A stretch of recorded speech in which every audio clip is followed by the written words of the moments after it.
What's going on, everybody? Welcome back to episode 33 of the Silver and Gold. I'm Josh. And I'm Mike. And we have a very special episode today. We're just going to jump right in to our first and, one of our only topics that we have today, because really, what much else is there to talk about than the 49ers going to the Super Bowl? Is my thing freaking frozen? No way. I think you are frozen. Okay, there we go.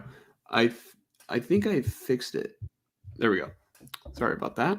Yeah. I don't know how long I've been frozen for, and now I messed up my tripod. But all right, let's get into it. Right. I want to start off. If you want No, we're good. We're rolling with the punches. I just want to really quickly start off with the show with sort of addressing Detroit Lions fans, and really. The Lions as a whole. I just want to say that it was a good game. I want to be absolutely respectful. I don't want to, kick Detroit Lions fans while they're down. It was a very close game. They could have very well walked away with the victory, and they had a great season. They've got a lot of young stars who are rising. Amon-Ra St. Brown, Jahmyr Gibbs. I don't even think David Montgomery is really even that old, is he? Like, he's not that old. I mean, for a running back, you could say he's getting there, but I still think he's got plenty of juice left in the tank. You also could mention, Aiden Hutchinson. And I guess the question right now is, Jared Goff. He's not young, but going into halftime, everybody was talking about, man, he's about to get paid. Mm-hmm. And the way that this season went, it's like he clearly fits. Everybody in Detroit loves him, and I think there's probably a mutual inclination, if you will, to get a contract done there. But like you said, lots of young talent. Yeah, and like Fonzie said, the Lions had a great season. They did great, and I feel like Dan Campbell, in the post-game press conference, he was very hard on. I feel like the Lions as a whole, and it's his team, and he's the head coach. But him saying that might have been their only shot, I feel like this Lions team is good enough to, come back and make another deep playoff run. The 49ers, the way that the game went, the 49ers didn't have a lot of answers for their offense. We're going to talk about the game in a second, but I just want to, I just want to quickly just give a lot of props and respect to Detroit, because they gave the 49ers a hell of a game, and, it's never anything hostile against, any other fan base, unless you're a Cowboy fan. No, I'm just kidding. But yeah, so props to them. Now, that being said, the way the game played out, I think I talked about it in the predictions video, where Dan Campbell takes a lot of risks, right? And I sort of had the mindset that he can lose his team the game with some of the risks that he's willing to take. Um, there were plenty of opportunities for the Lions to score, right? There were plenty of opportunities for the Lions to score field goals and, just keep tacking on points against the 49ers, who were a team that had no answers tonight. But they kept going for it on fourth down. The momentum started to shift, and it gave the 49ers a lot, it it like lit up a fire, it sparked the energy on the 49ers sideline. They were able to pick it back up and, complete a 17-point comeback. Yeah, I mean, it was funny to me, I guess, because the Lions went into halftime kicking a field goal when it was 4th and 3 on the 3-yard line, and I was like, man, I feel like any other game the Lions would have went for that. I was like, maybe they're not turning a new leaf, but they felt a little comfortable with the lead that they had, and it was like, you know what? They were already up, I think, 2 touchdowns. It was like, let's make this a 3-possession game and go into halftime. I don't know if the Niners got a field goal to end the half or what happened. I forget, honestly. No, they kneeled the ball. They had it with Okay, like 2 yeah. seconds left. They're not going to go for it. Okay, yeah. So, yeah. yeah. So Detroit was up 24-7. So yeah, they were up what, three possessions, right? It was a 3-score game. It was a 24. Oh Jesus, who cares? It's too late. But I was like, wow, okay, they didn't go for that fourth down play. Good for them, Like, wow, smart decision, because if you don't get that, it's like the Niners are receiving after the half. You really don't want to just take the points there. So they do. But then in the third quarter, they have the 4th and 2 or 4th and 3, 24-7. Okay. Hey, there we go. I'm just going to keep putting comments on the screen. So James, thank you for tuning back in. Yeah, welcome back. Yeah. But yeah, in the third quarter, they go for the 4th and 2 or 4th and 3. And this was something I said last week was, Jared Goff is rated the number 1 QB in QBR when his pocket is kept clean. And there were, I think the 2 fourth down conversions they attempted, at least in the second half. I think on both of them, he was getting pressured. And I think that made the difference, right? That first one, it was Boza, almost sacked him. He got his feet. Goff kind of got happy feet, jumped forward and threw the ball, and it was a little to the side of Josh Reynolds, who very well still should have caught the ball, but it wasn't a perfect pass right in the breadbasket, I think Josh Reynolds absolutely should have caught that ball. It hit him in the hands, and that was one of the differences Reynolds, in the games. I mean, in the game, he should have caught 2 passes. That fourth down pass, and later there was a third down pass that I'm assuming led to a punt. I don't really remember, but he had 2 that were right in his hands, and he dropped both of them. It's like, dude, you are really not doing a good job here. But I would say the topic at hand really is the fourth down attempts versus going for field goals when the Lions are on the 30-yard line, and it's like any other team would kick a field goal here other than maybe the Chargers with Brandon Staley, And it's like that. I mean, you look at the final score, a 3-point game, 2 chances to kick field goals, and they decide, no, we're gonna go for the throat. We're gonna go for it here, and they don't get it. And I think the first one, like I mentioned, Josh Reynolds dropping the pass, should have converted. The second one later, where Goff got pressured, he rolls out to the right and throws it to Amon-Ra. He threw a duck. He bounced it. Yeah, he bounced it to him. I don't know what happened there other than him getting pressured. On that play, Jameson Williams was I'm pretty sure he was wide open across the middle, but the way that the pressure came in from the left side of the offensive line, it forced Goff to the right, so he couldn't throw back across his body. And then, he just had to – I feel like he could have made that throw to Amon-Ra still, but, it was obviously a tough throw to make because, it didn't get there. He was on the run, and that's the thing with that stat is when he's got a clean pocket, he's got his stance, and he's ready to throw. he's not a mobile quarterback that's just like, oh yeah, take 2 steps and throw it on the run. Like he's not that guy. That's why he threw it straight at the fucking ground. Mhm. That, and again, that was just my whole point was if you pressure Goff and he's outdoors and all this, he's not at home, he's out of his element apparently, good things happen for the opposing team. And it Well, happened in the second half of this game. you say he's not at home, but he was actually like the closest that he had been to his actual home in, Marin County in Right. like, all I season. Yeah, I mean Detroit, as I in know. indoors at his home stadium when he's got the fans yelling Jared Goff, like they were the past 2 weeks. Mhm. Um, man, Yeah.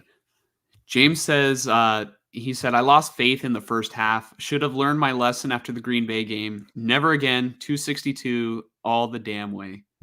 Um, yeah, I also lost a lot of faith, but you know what?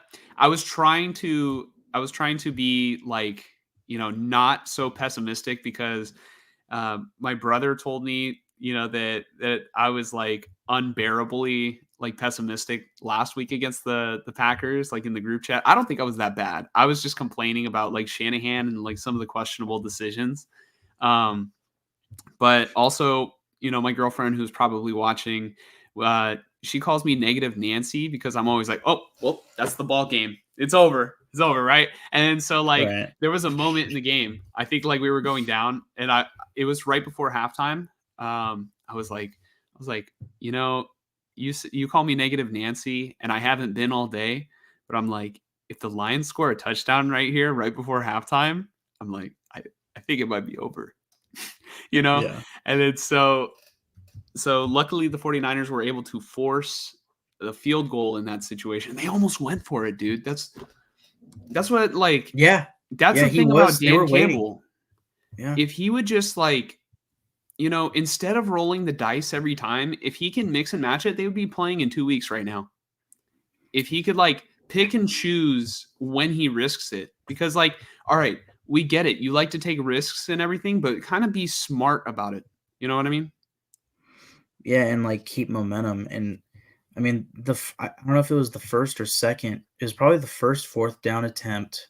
Yeah, it had to be that first fourth down attempt that they went for, where Josh Reynolds drops the pass. It's like if you just kick the field goal, and like it's not like it's a gimme field goal. And I think I saw something that said because Michael Badgley, their kicker, he hasn't been their kicker all season. I don't think. And I think I saw a tweet that said he has not either attempted or made a kick outdoors, or at least a field Mhm. goal, probably extra points, but no field goals. So it's like that falls a little more in line with like, okay, the fourth down attempts make sense, but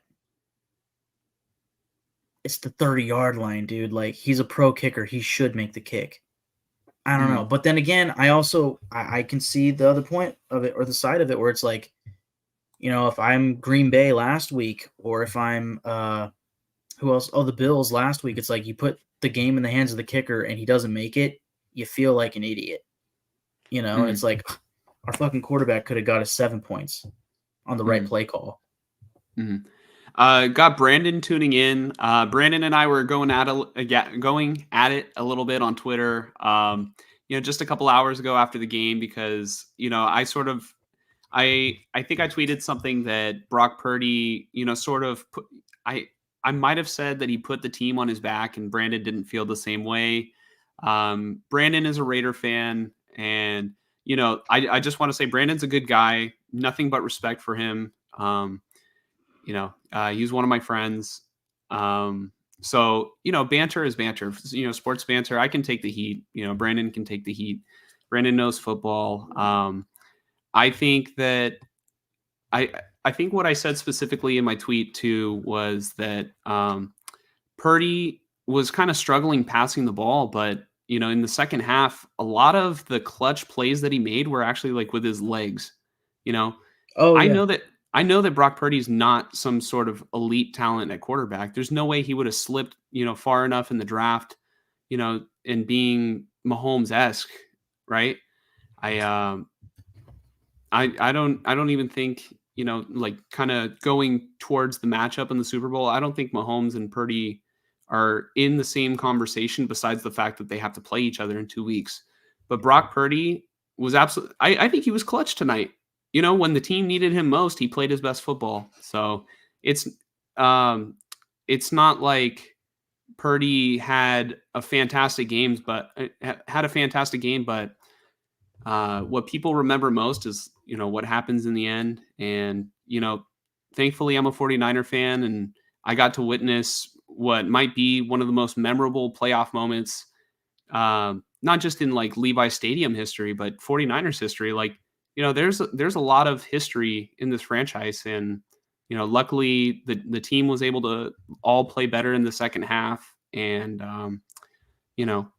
really pull it together. But man, Purdy escaping some of those sacks, I feel like played a huge difference in this game. And if he's going to continue using his legs, as let's just say, he scrambles every so often, right?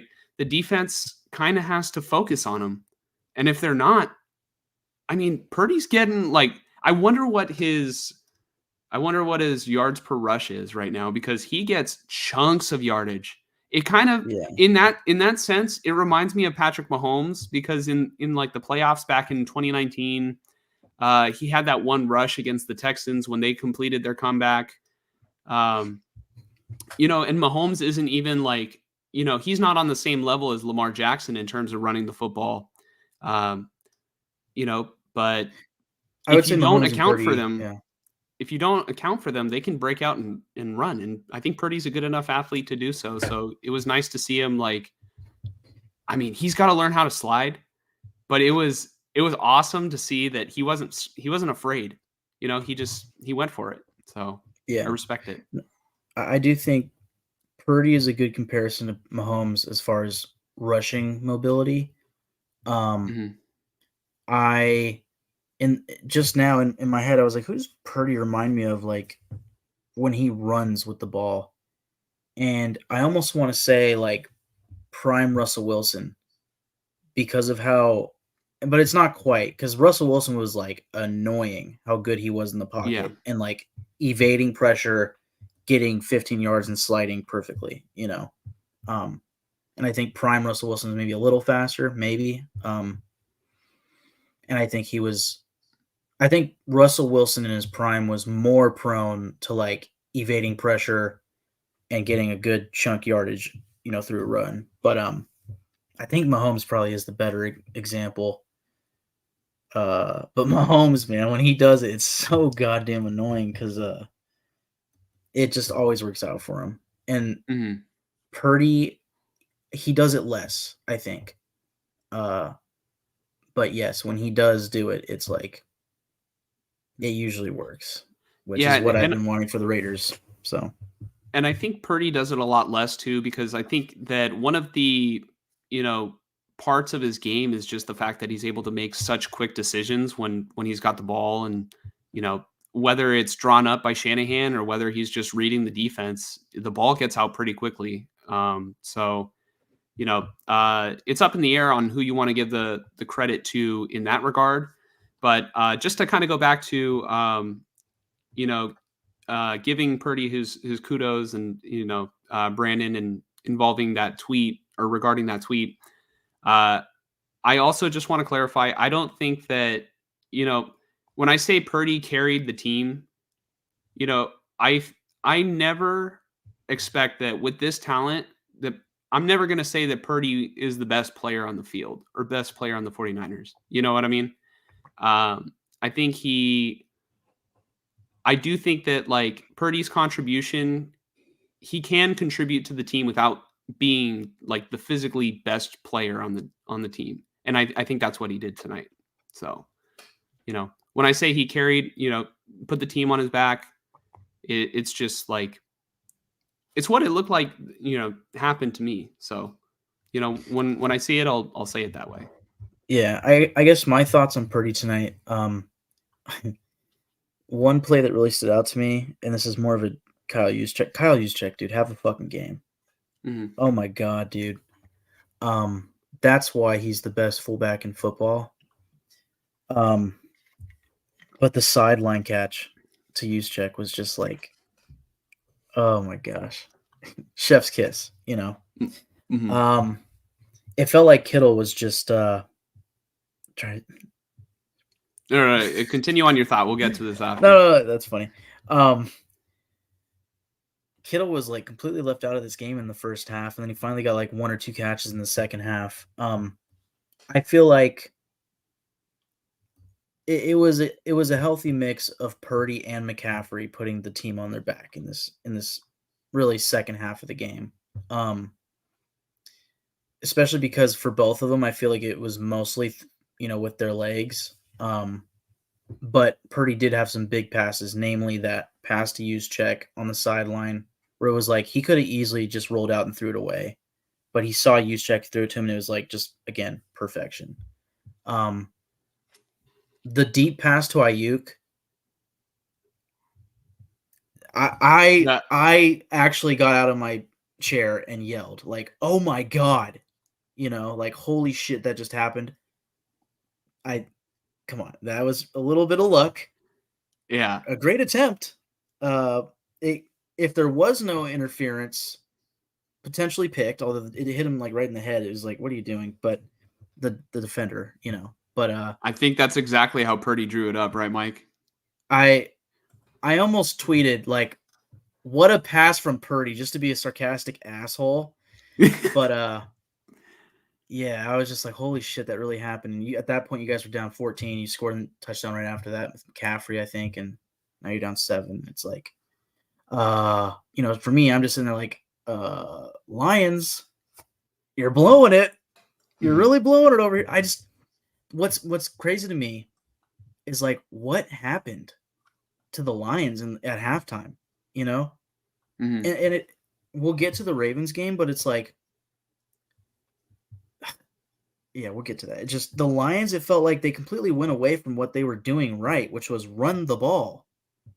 Am I wrong? Did it feel like they started passing the ball more in the second half? And then of course they go for the fourth downs, but Well, it felt like a lot of their drives would start with a rush up the middle, like they were trying to, manage the clock rather than, continue to have their foot on the gas pedal. Yeah.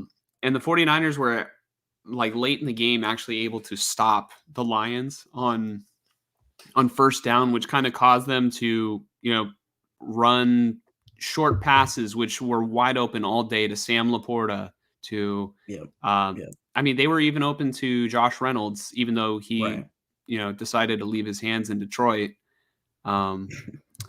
Yeah, Amon-Ra was getting open. Amon-Ra was killing the 49ers on third down, man. It was like, we talk about we talk about third and Juwan, but Amon-Ra, it was third and Amon, Yeah.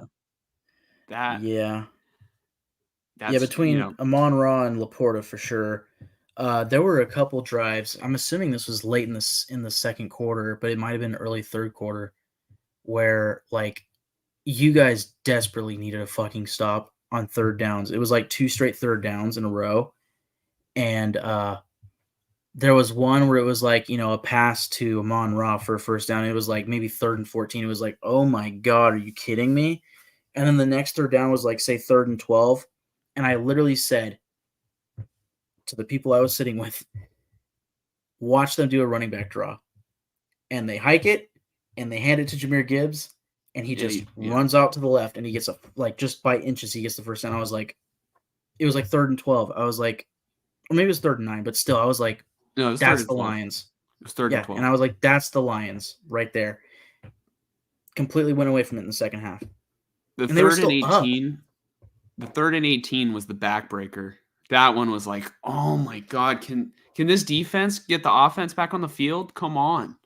You know? I don't know if that was second quarter or third quarter, but if that were my Raiders, I would have considered turning the TV off. I'd be like, we're just getting completely reamed right now. Like they're up 3 possessions, they're about to go score another one. Mm-hmm. Yeah. Fonzie says last week he didn't use his legs until the final drive. This game he killed them with the legs. Well, last game he did use his legs over by the goal line on the final, on the game-winning drive where he scrambled to the left. And I think I mentioned it on the last episode that I wasn't confident that we were going to win against Green Bay until that play where he ran to the left and, was able to pick up, I think, like 7 yards. And he either got the first down on that play or made it like super manageable. So that was a big play. We've got a great question here from Brandon. And Brandon says, question for Michael. As a Raider fan, who do you root for in the Super Bowl? Personally, I think the Chiefs take the bowl because somehow they always figure it out in the playoffs. Yeah, that's what I'm worried about. The Chiefs just find a way. They always find a way. Mike, go ahead and answer. What are you thinking? Yeah, I'll start with this. Obviously, based off of last week's pod, I was rooting for the Lions, and that's not to root against the Niners. It's because I love the Lions story. I hate what they've been through the past 30 years because that's how my fanhood has felt. And I'm like, I'd rather see, no offense to Niner fans, but I'd rather see the people who have never seen their team win ever, like win anything. I'd rather see them go and just have a magical season and do it. But them losing this game didn't upset me one bit. The Ravens allowing the Chiefs to get to the Super Bowl pissed me off. I'm absolutely 1,000% easily, without a doubt, without a shred of a doubt, rooting for the Niners in the Super Bowl. Not a doubt. And I think any Raider fan, and I'll admit, what was it, 4 years ago, the last time you guys faced each other? Yeah. The last time it was Chiefs-Niners, I was on the fence. I really was just like, oh, this is the worst matchup possible. And now here we are. It's in the Raiders Stadium 4 years later, and it's the same thing. And it's like, it's literally, it sucks. It's literally our oldest division rival. Just historically hate each other, Raiders and Chiefs. And then you have the Bay Area rival, which like isn't really a thing, but to the fans it is, the ones that live there, like you and I. So for any Oakland Raider fan, it's like, this is just disgusting. Second time in 4 years. I'm just like, dude, this is why sports sucks sometimes, for certain fans at least. But yes, point being, it's easily the Niners for me. 4 years ago, I was rooting for the Chiefs because they hadn't won it, right? They were that underdog story. It was like, oh, wow, good for them. Well, little did I know they were going to become like this dynasty, and they have the best player in football, right? Paired with the best coach, arguably, in football. And it's like, here we are 4 years later, and I'm done. Absolutely done with them. I hope the Niners blow them out. I hope it's a smoke show. Kill them. I think I would really appreciate that. As fun as these close games are, I don't know if I could take another heart racing. I think my heart rate got up to like 145 at one point, and maybe even more as I was yelling towards the end of the game. But yeah, I wouldn't mind blowing out the Chiefs because I think I said it in the last episode. This Niner team, I think they have a bone to pick with Kansas City. Last time they played them, it was in the regular season, and Jimmy Garoppolo was the quarterback, and the Niners got blown out. I think that's the week that CMC played his first snap for the 49ers. It's a much different team now. The defense looks a lot different, and not necessarily in a good way. The offense definitely is much better under Brock Purdy than it ever was with Jimmy Garoppolo. It's going to be two teams. One team, I'd say, we talked about this almost every, there was a good several weeks, Fonzie, you were here to witness this. I was every single week, I was, for several weeks, I was like, if the 49ers played the Chiefs today, I said it back then, I was like, if they played them today, week 2, the Chiefs were looking terrible, right? The Chiefs were not the same Chiefs that they are today. right? They just weren't. They didn't find their legs yet, and now they've hit their rhythm. They've hit their stride. The 49ers, kind of, I hate to say it, but they played their best football a couple months ago, and they have somehow survived the playoffs in the NFC. Somehow, some way, finding ways to win. You could the same thing for the Chiefs. I mean, not that they were better weeks ago. I'd say right now they're at their best, but it's like they somehow survived the AFC. Yeah. Anyways. So the way I worded it earlier in the season was, several times we had this conversation, and I even made a joke of it. I was like, well, Mike, is this our weekly, let's talk about the Niners versus Chiefs? Like, just it came up several times. And now we're finally going to be able to see that game. I did acknowledge back then, though, that it might be different towards the end of the season, because if they're both the two last teams standing, that means that the Chiefs are going to be doing something right. And, I thought it meant that the 49ers would walk through the NFC, like, blindfolded. But instead, the 49ers had to scratch and claw their way, to the Super Bowl. And hopefully it's made them better. You know what I mean? I hope that, there was some part of me for several years, and I kind of still feel this way. The team with the hardest, like, journey there, tends to be the team that walks out of the Super Bowl, right? Mm-hmm. The 49ers in 2019, they easily beat the Minnesota Vikings. They easily beat the Green Bay Packers. They only threw 8 times, maybe completed 2 passes or something in the NFC Championship game in 2019. And then the Chiefs, they had to claw their way back against the Texans. I want to say, who was the other team that they beat in that playoff run? I don't know if it was Patriots or I don't think they beat the Patriots. I think, the Patriots have beaten the Chiefs in the AFC Championship, in that overtime game where Mahomes didn't get the ball in overtime. But, now the roles are kind of reversed, and the 49ers have this young quarterback in his second season.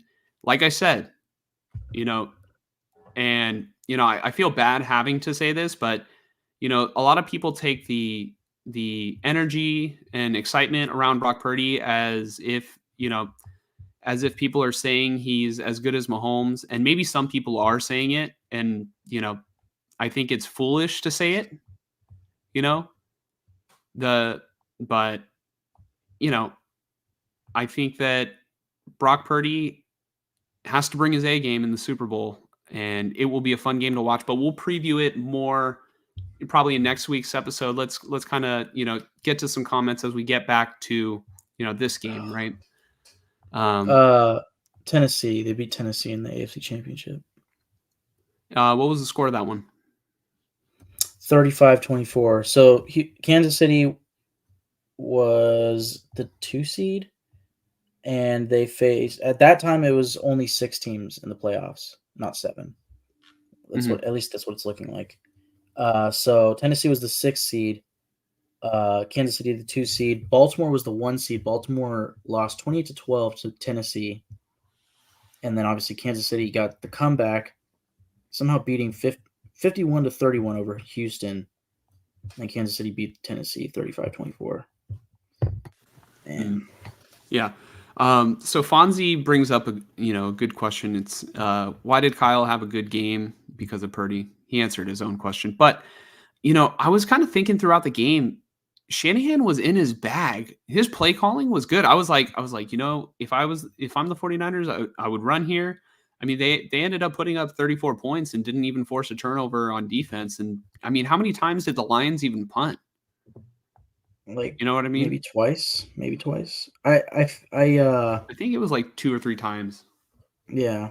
I think McCaffrey, let me see. Come on. Yeah, McCaffrey had 20 carries for 90 yards and 2 touchdowns. I mean, 20 carries is what you want for McCaffrey, so I think that's good. 8 receptions for Deebo Samuel. He also got plenty of carries, I felt like Like I think Kyle Shanahan was doing solid. I think Brock Purdy evading the pressures and getting big chunk yardage on the ground was definitely the saving grace for the offense at the end. But I think Shanahan was fine. There was the interception early on in the game that hurt. I just think the Lions were getting pressure in the first half. And they were Mhm. stopping the run in the first. Like it wasn't that Shanahan was like horrible in the first half. It was just that the Lions were just dominating, and like it literally felt like the Niners had no answers on offense or defense. Mhm. Yeah. Also, Brandon says that he thinks that Purdy reminds him of Eli Manning. I think that's a very interesting comparison because Eli Manning wasn't this magnificent quarterback. You know what I mean? If he didn't have the Manning name attached to him, I feel like a lot of people would have looked at him different. They would have looked at him the way people look at Daniel Jones right now. You know what I mean? Like when they drafted Daniel Jones, it was almost like they drafted a carbon copy of Eli Manning, but Jones can like run a little bit more. But when you think about that play to Brandon Ayuk, where Purdy just kind of throws it up and then bounces it off the defender's helmet, and then Yeah, and then Ayuk is able to catch it. It does remind you of like that. It's like one of those instant classic plays, right? yeah, It's a play that you're never going to forget. And that's one of the things that I like about quarterbacks who are going to test the defense and go deep, which is one thing that I didn't like about Garoppolo as quarterback is he was never going to test the defense deep.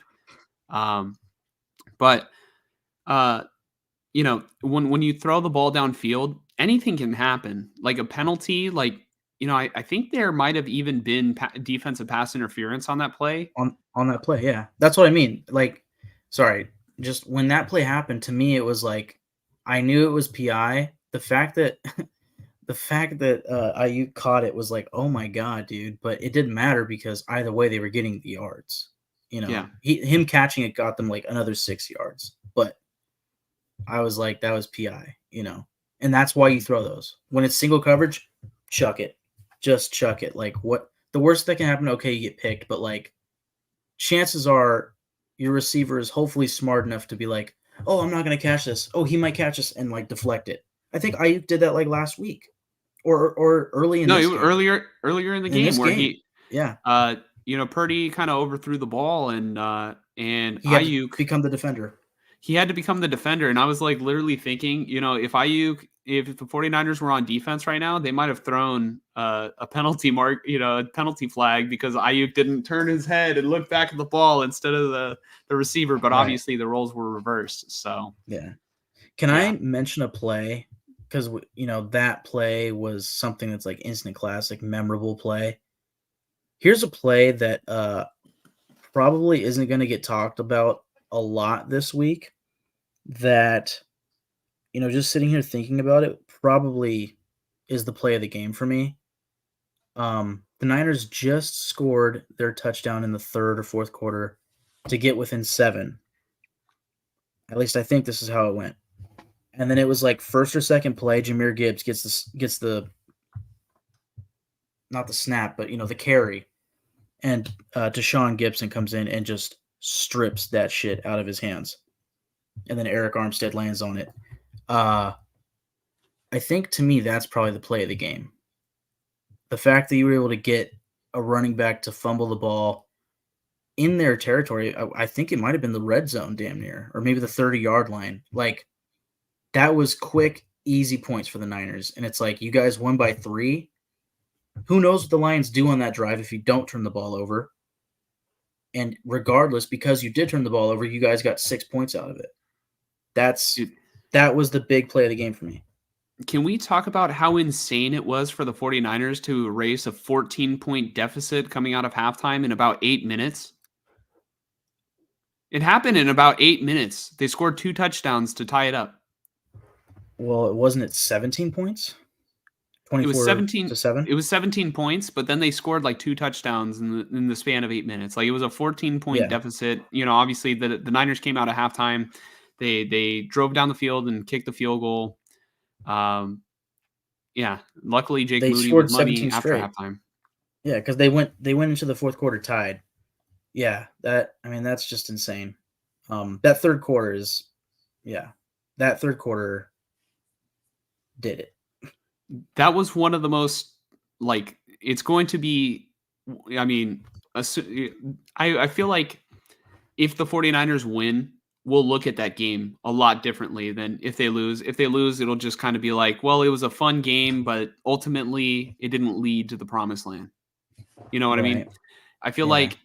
like when it comes to, playoff games, you remember more about the teams that win the championship versus the teams that come up short in the end. So hopefully we can remember that third quarter as one of those plays in 49er history that it's like, wow, they really, I mean, there They was really did just all some that. magic about it. Like, Journey was playing Don't Stop Believing at halftime. And then, Brandon Crawford and Hunter Pence were also at the game. And I was like, what if there's some 2012 San Francisco Giants vibes? Like the San Francisco Giants in 2012 were down 0-2 to the Reds in the divisional series. They were down 3-1 in the championship series, and then they went on to sweep. So Mike, what you said about the 49ers, like blowing out the Chiefs in the Super Bowl, I would take it. That would be, they would literally pull off the 2012 SF Giants, like kind of, pattern. So Yeah. I would take that any day of the week. However it gets done, I'll take it. As long as you guys win. Yeah. Mm-hmm.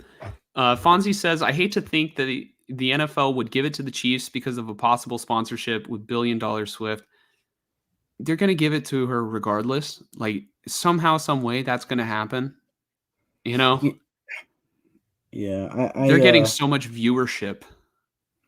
Yeah, I think the fact that she's in the Super Bowl, which hopefully she will be on what's the term for an artist being on singing on tour. She'll be on tour. Hopefully she'll be on tour. Not in the United States. She is going to be out of the United States the day before. I think she's performing in Tokyo the day before. And then I think she said that she would be able to, fly to the game. I think they made a segment on NFL Network about it. And I'm just like, why is this news? Yeah. Why is this news? Shit. Yeah. By the way. Oh, yeah. Check out Mike's silver and gold drip. Mike generously for Christmas got me the same shirt and then also got me a red one too. So we've got, both the Raiders and both the Niners. I mean, when I wear the black one, just know I'm supporting the pod, and I'll only bring it out if there's a week that I'm like for sure going to be like, all right, the Raiders need to win this week. I need the Raiders to win this week. You know what I mean? Or like, let's just say, remember, we had a deal, Mike. The Niners get to win the Super Bowl in the Raiders' house, and then the Raiders get to do it in a couple years in the Niners' house. You know what, Brandon? If you're in the chat right now, wouldn't you take that? Wouldn't you take that deal too? If the Raiders if the Raiders could for sure win at Levi Stadium, but the only thing that you have to do is allow the 49ers to do it in your stadium first, would you not take that? Josh, while you wait for his response, can you take me off the screen? Like, so that's just you? Yeah. I'll get to a couple comments until, Mike is back on the screen. Yeah. You want me to put you back? Sorry, what? Could you hear me right there? No. Oh, you couldn't hear me? Oh my God. Okay. No, when we take you off the screen, you're free to say, whatever you want. All right. Take me off the screen and then count to like 7 and then put me back on the screen. This will be my reaction if the Chiefs win the Super Bowl. Okay. In the Raiders' house, okay? If the Chiefs win the Super Bowl. Go ahead. Okay.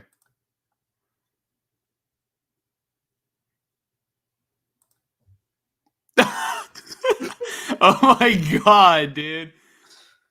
Oh my God. Yeah, that'll be my reaction too if the Chiefs win the Super Bowl. Like last time the Chiefs beat us in the Super Bowl, I'm not gonna lie, I was just quiet. I went to bed. I I didn't have any words to say to anybody. I think my cousin Daniel came over, and then I think maybe the last words that he said, he's like, I'm sorry, cuz. I was like, it's okay. And Yeah. I went to bed. I would be exactly the same, dude. I mean, that's the tough thing is like, I saw a stat which is insanity to me. I don't know, I forget the exact stat. I retweeted it. But it's like the last 7 times that the Niners have gone to the playoffs, they have gone to the NFC Championship, and I'm like, I get it that you've like lost 5 of them, but for the love of God, I wish I could be in that predicament. I know it No, sucks you and it hurts, don't. and actually, it's probably way worse. But like, I just want to see my team win playoff games, and then get that shot just 2 out of 7 times to get to the Super Bowl, right? Like, this is a very good shot for you guys right here. I feel like you guys very well should win this game. Yeah. But I'm just like, damn, dude. And then here's the Chiefs. 6 years that Pat Mahomes has started for this team, they are now making their 4th Super Bowl. It's like, dude, this is ridiculous.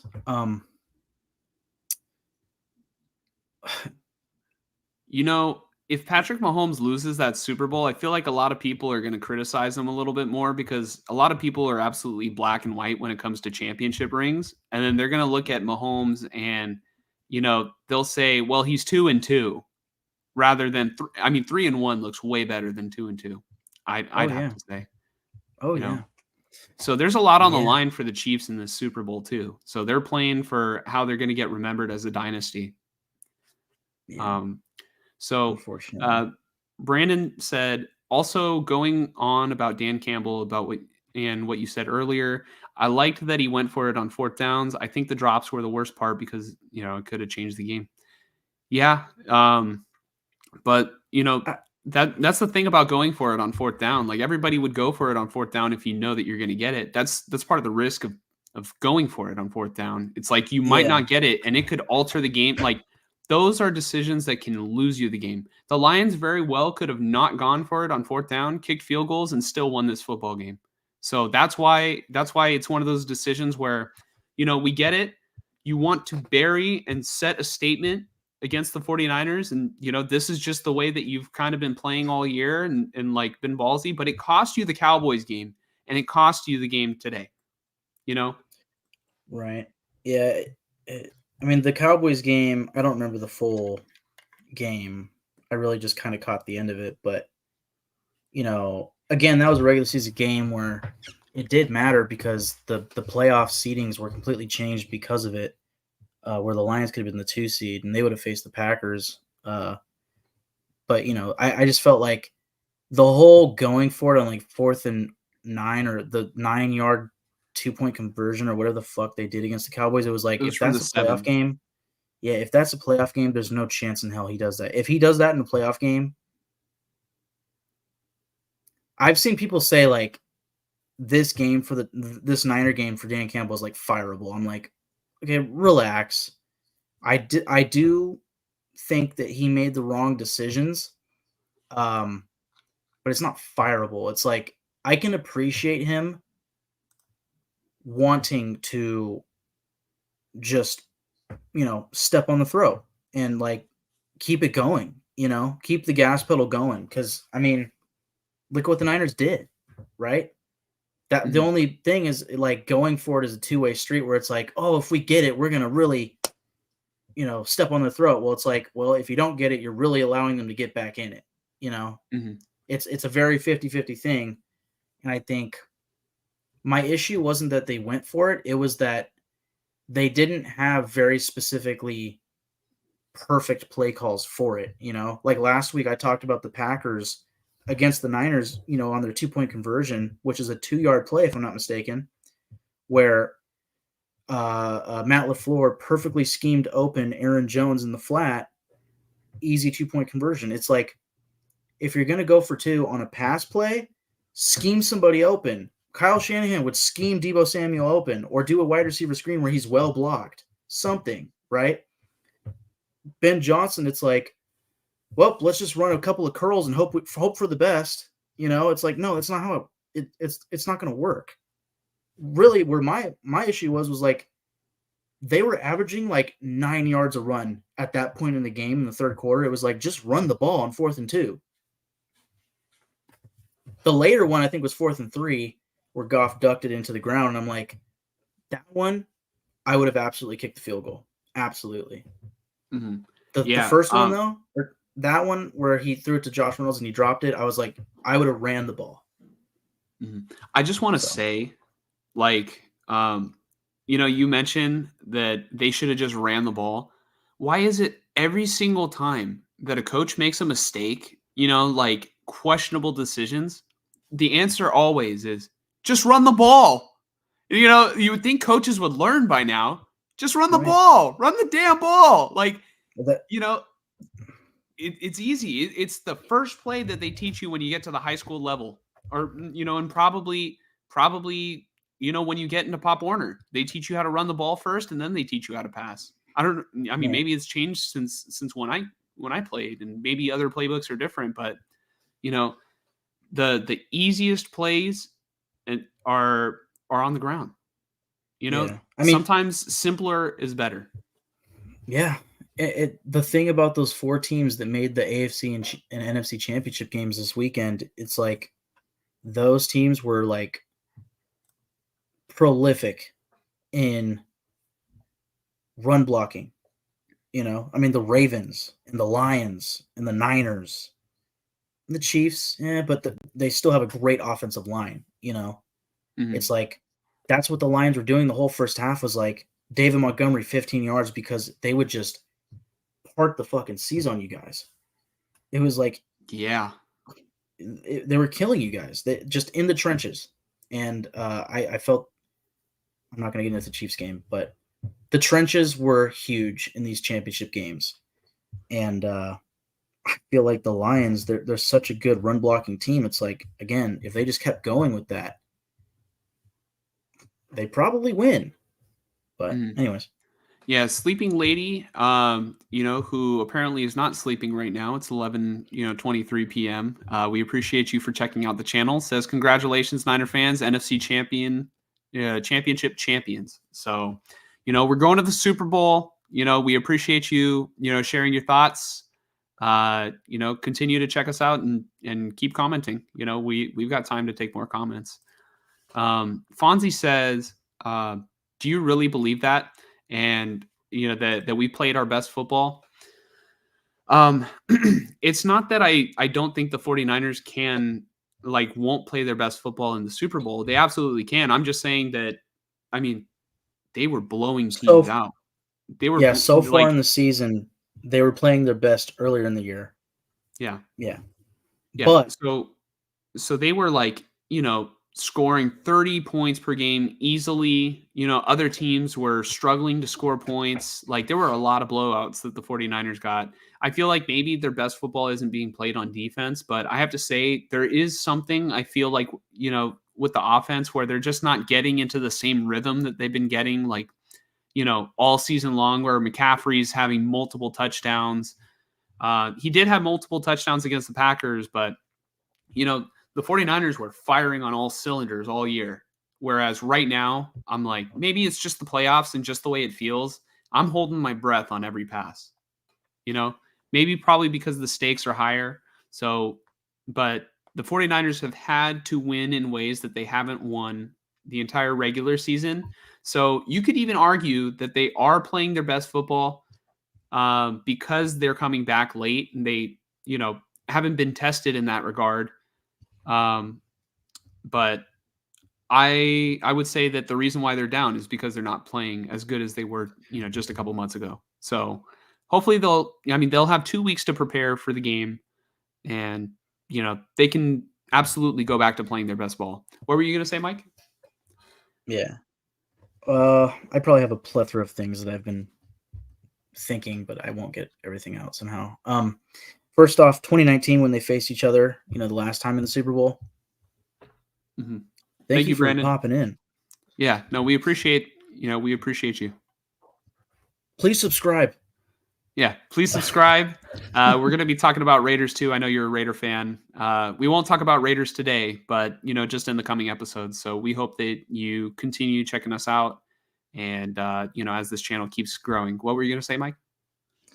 In 2019, you had the championship games and it's Niners and Chiefs, and then you have those 2 weeks to prep, and it was like that Super Bowl was an offensive showcase between the Niners and the Chiefs. Like from a play calling standpoint and like scheming, it was gorgeous between what Shanahan would do with the run game and Debo, and then Andy Reid and Patrick Mahomes doing everything that they did. It was like, oh my gosh, dude. It was offensive play calling porn, essentially. I don't know if I fully expected this time. I guess, to answer the whole, do you really think that the Niners played their best game? Like, I think I was kind of trying to clarify, like, what you were saying wasn't that the Niners have for a fact played their best game. It was that earlier in the season, it seemed like they were playing better games than they are now, where it's like now they're barely squeaking out wins. Whereas in the middle of the season, besides, the Browns and Vikings and Bengals and Ravens games, they were killing teams, and like breaking away at the end.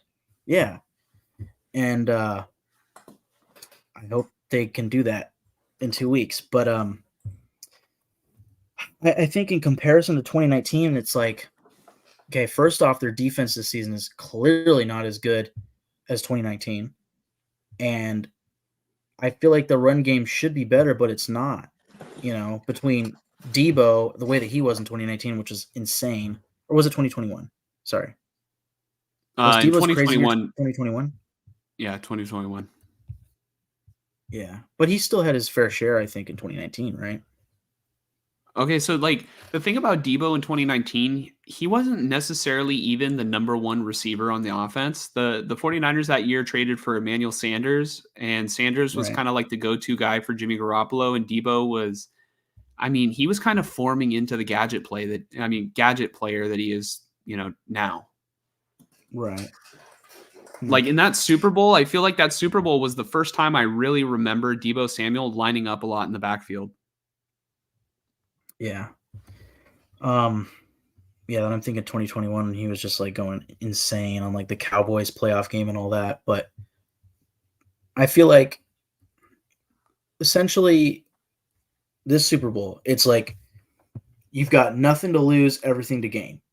I mean, you have the game to lose, but as far as like, if I'm the head coach and I'm the play caller and I'm in charge of calling plays, if I get the win in this game, Christian McCaffrey is going to be the MVP. I'm just McCaffrey.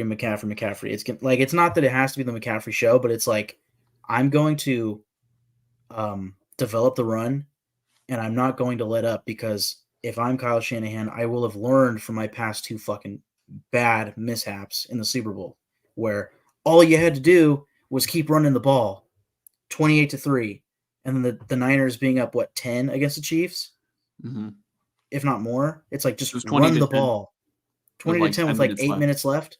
Yeah, just run the ball, dude.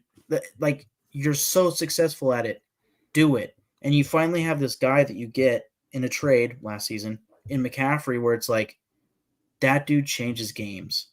And all season, it's like early on they were using the hell out of him, and then like we mentioned, like they slowed up on using McCaffrey so much, and maybe that's part of the reason why they're not as dominant in these games like recently.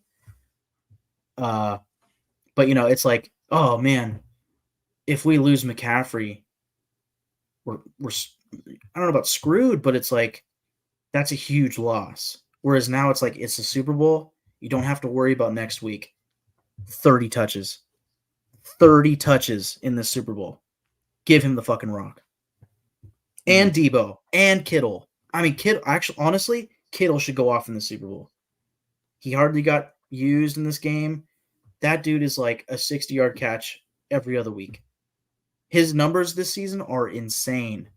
He has like the most yards for a tight end in the regular season.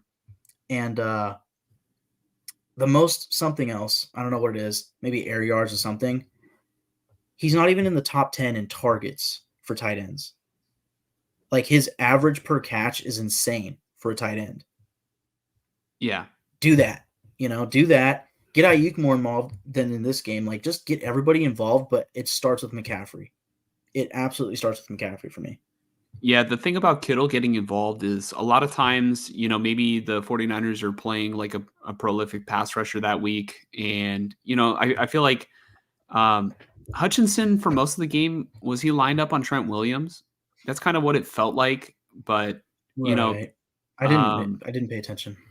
I do remember Hutchinson, there was a replay that I saw that Hutchinson was on Trent Williams.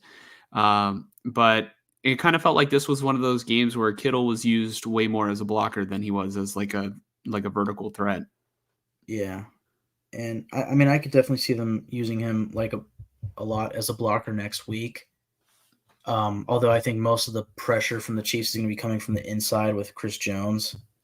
Mhm. I mean, obviously next week we'll get more into like previewing the game, but it felt like in this game specifically, it was like there was that red zone. I think it was when they got the touchdown to Ayuk. Yeah, it was the touchdown to Ayuk. You guys were on like the 4-yard line or something, and it was third down.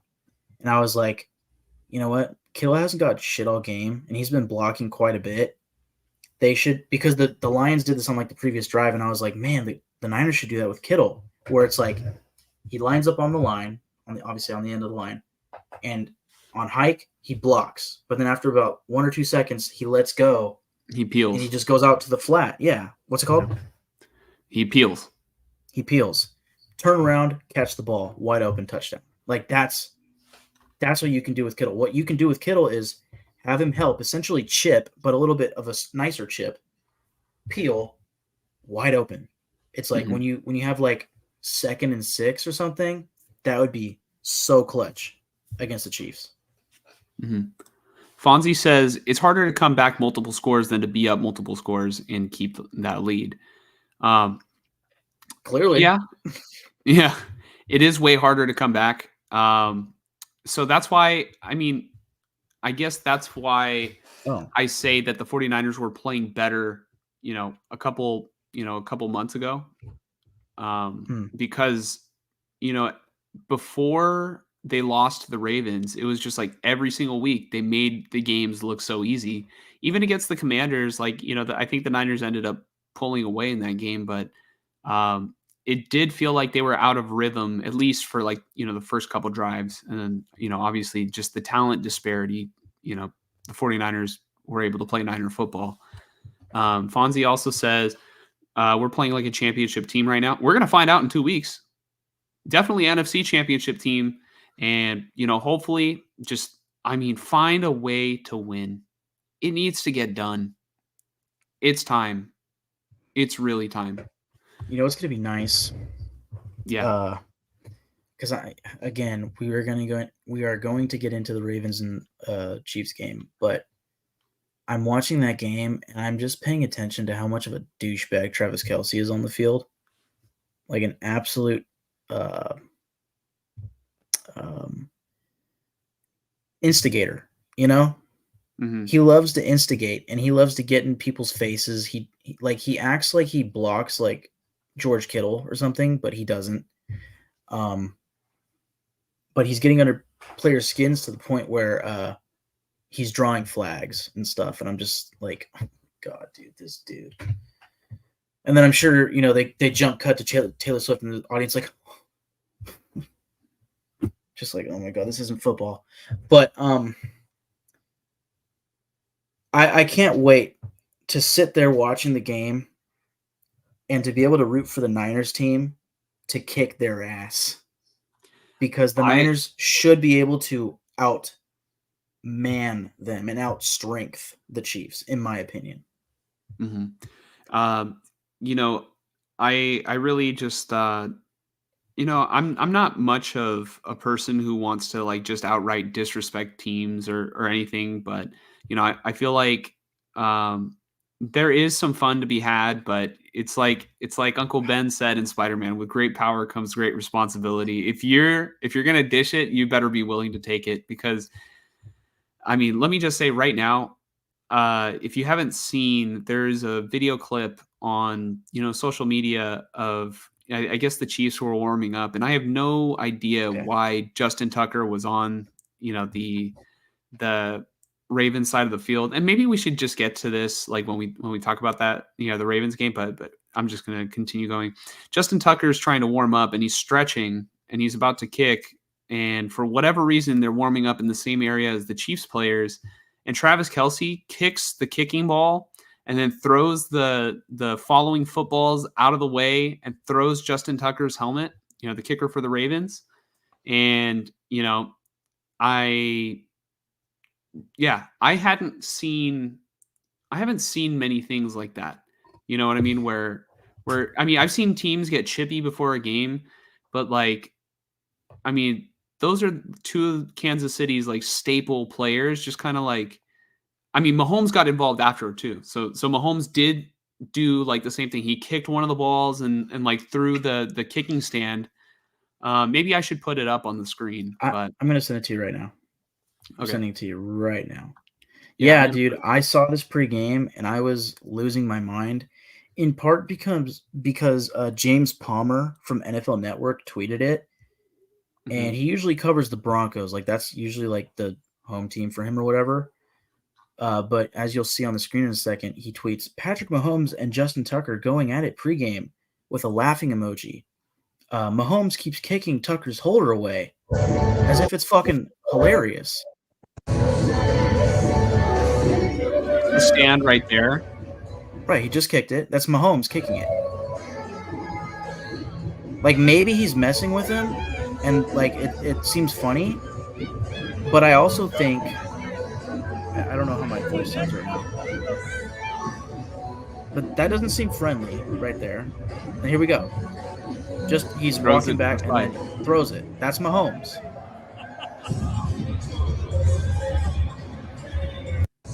Yeah, I don't know, but if we can find the Travis Kelce There's clip. The other one. Yeah, I'll send it right now. Sorry. Okay. That was the second one. Here's this one. And it's from my quote tweet, because to me it's like James Palmer is tweeting these like it's fucking hilarious, and I'm over here like I don't think this is funny. So Kelce throws the stand, throws the balls, and throws the helmet. Pause it right there. You just threw the guy's helmet. Like, I don't know. I've never played football with a helmet on, just being honest here. I figure if an opposing teammate or an opposing team's player threw my helmet pregame, I would be losing my mind. Oh, it's like you just got disrespect. Huge disrespect. Yeah. And Justin, like, what's Justin Tucker going to do? No offense to him. I think he's actually very fit and all that, but it's like he's the kicker. What's he really going to do pregame? Is he going to get up in their face? Like, he's clearly doing his pregame stuff. We don't get the full context of what's going on the other end of the field. I'm sure if the Chiefs are warming up on this side of the field, the Ravens are on the other side, but they're not wearing pads, the Chiefs. So this is before the teams come out and do their team warm-ups. This is like pregame warm-up. There probably is no specific side to this. I don't know, but it's the fact that Kelce comes in and it's almost like he's obligated to remove the stuff because, oh, Mahomes is at work. Get out of his way. Oh, my boy's here. Get out of it. And like maybe it was like, oh, we warned you, and now I'm throwing your shit out of here. I don't know. But it's the most annoying shit I've seen from this Chiefs team, and that's saying something because they are immensely annoying. And again, point being here, I cannot wait to root for your San Francisco 49ers because they are full of dudes who can kick their asses. Okay? I want to see your team, one of the two teams that we have this podcast about, embarrass them, please, on national television with 50 plus million people, probably 100 million. I don't know how many people. Embarrass them, please. Destroy them. I mean, I would like to. I would like to embarrass them, but the only thing I care about is just find a way to win. You know what I mean? I think that's the ultimate embarrassment. And, you know, it doesn't matter. Like, let's just say they hit Mahomes and they lose the game, or like put Mahomes in you know, uh, like let's just say they make a meme out of Mahomes where he just gets like smacked and he's making a face, right? I don't care. Just win the game. You don't have to blow them out. If you do, great. Just find a way to get it done. Uh, this is your opportunity to get revenge for what happened, in 2019. You have a better quarterback now. It's funny because like the 49ers are the opposite of what they were in 2019. Like I feel like in 2019 they were like decent, like okay on offense, like maybe had vulnerabilities. Um and their defense was just like out of this world, you Yeah. know? I think the roles And have reversed. the roles are reversed. I feel like, this 49er team, the defense is like, decent. Like, the run defense has been bad in the playoffs so far. It's been very bad. They gave up like over 100 yards rushing in the first half. Yeah, at least And 130, I think. yeah, um, they they used to like bully teams in 2019 on defense. Like that was their identity. This team's identity is offense first, defense. Defense is there to make key stops on key downs. It's not like you're going to struggle on offense all day. It's this team's. I mean, the defense has vulnerabilities. They're vulnerable to the run, vulnerable to short passes, which favor. I mean, it kind of favors the Chiefs in that way, but the weakness on the Chiefs offense is their wide receivers. And I hate that, we're like breaking it down a little bit because we want to save it for next week. So we'll talk more in depth next week about it. But to finish that point, the Chiefs' weakness on offense is, I would say, their wide receivers. They don't have like a big name wide receiver, but they do have a couple guys who can, I think Rashee Rice is a pretty good receiver. And obviously, I mean, we'll find out if anybody steps up next week. They have been benching Kadarius Toney. But I would just love for the 49ers, like if anything, just to humble the Chiefs. Humble. Yeah, that's a good way to put it. Humble them, which simply beating them would do that. But you mentioned something along the lines of like, you're not really all about, or not, I don't know what your terminology was, but like, you're not really about embarrassing teams or something like that. No, disrespecting, like, Okay, I disrespecting try to teams. feel like, at the end of the day, what I want to do is I want to reciprocate the respect that, people give me. And, even if it means that I give respect before it's earned, Yes. but like if somebody's going to Okay. be disrespectful to me, like I always try to be the bigger person, but yeah. Yeah. Sorry, you were cutting out. I didn't realize you were still talking. Beautifully put. I will say this. I was taught as a kid to treat people the way that you want to be treated. Right? Mhm. So like if I were like, I guess, like you said, I would want to humble them, and at the end of the day, I would just want to win. But the way I kind of feel, especially with sports, is in life, for me, it's simply treat people the way you want to be treated. Okay, as far as having respect for other people, the way I go about life, all that. Right? Sports is a little different. Okay, I kind of look at it like that, but also a complete reversal of like treat people the way you want to be treated, but also treat them the way that they want to treat you. Like if they just want to beat you, just beat them. But if they want to be fucking assholes and they want to, they want to embarrass you, they want to humble you or whatever, do it to them. In this Chiefs team, there's something about them that has become so it's like because they have won so much, it's like they're entitled. They have become the entitled little brats of the NFL. That's what the Chiefs are. Point blank, period. Clip it. Mm-hmm. Raider fan here. You guys are brats. Chiefs players, Patrick Mahomes and Travis Kelce. It's like every given week they are the face of that team. The Bills game in the regular season. What did they do at the game? Bitch and moan because of one play. The game ain't one play where your dumbass receiver was clearly offsides. The game is the full game. Worst right? call ever. To Josh Allen's face post game instead of the usual treat people how you want to be treated. Hey, good game, bro. Good game. Nope. To Josh Allen's face. Worst call ever. Like, dude, do you completely lack sportsmanship or are you just fucking stupid? Yeah. So, I mean, you said that, if the Chiefs are going to do that, then, I mean, you would Do it want to to him. do it back to the Chiefs. Do it to him. I kind of feel like I don't like stooping to people's levels. I just want the 49ers, like the Chiefs are going to try and get in your head with antics like that.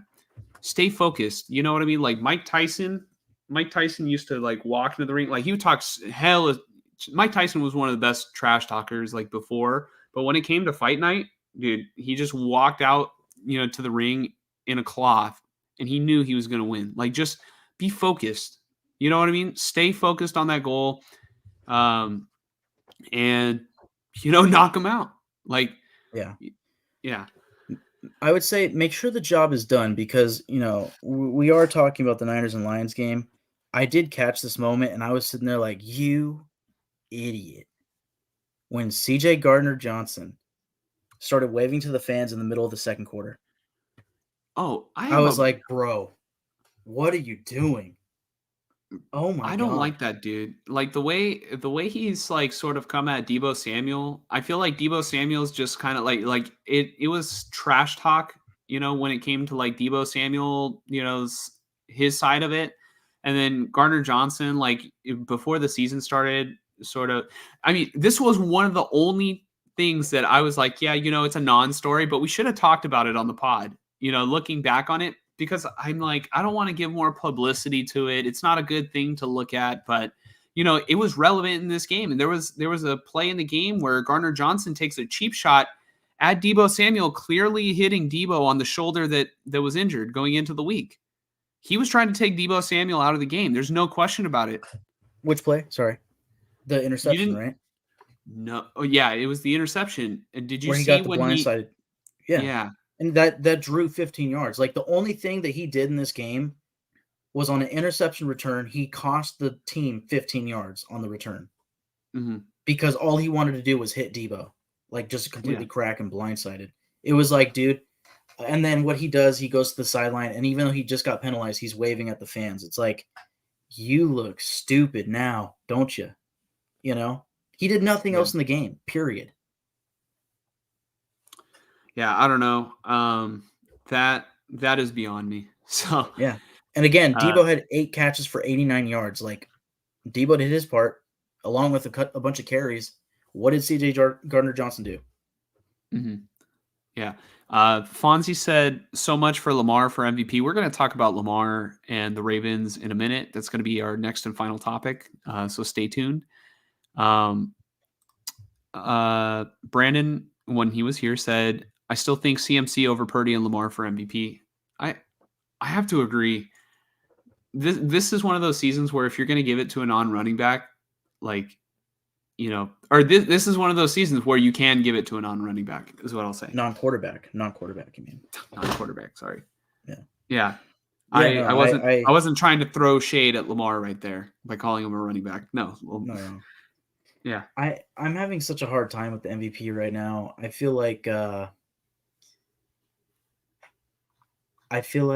if I were, if I had an official vote for the MVP, I would vote McCaffrey just because I don't feel like any quarterback actually fully deserves it, But also, I don't know if the playoffs should affect my vote, I don't know.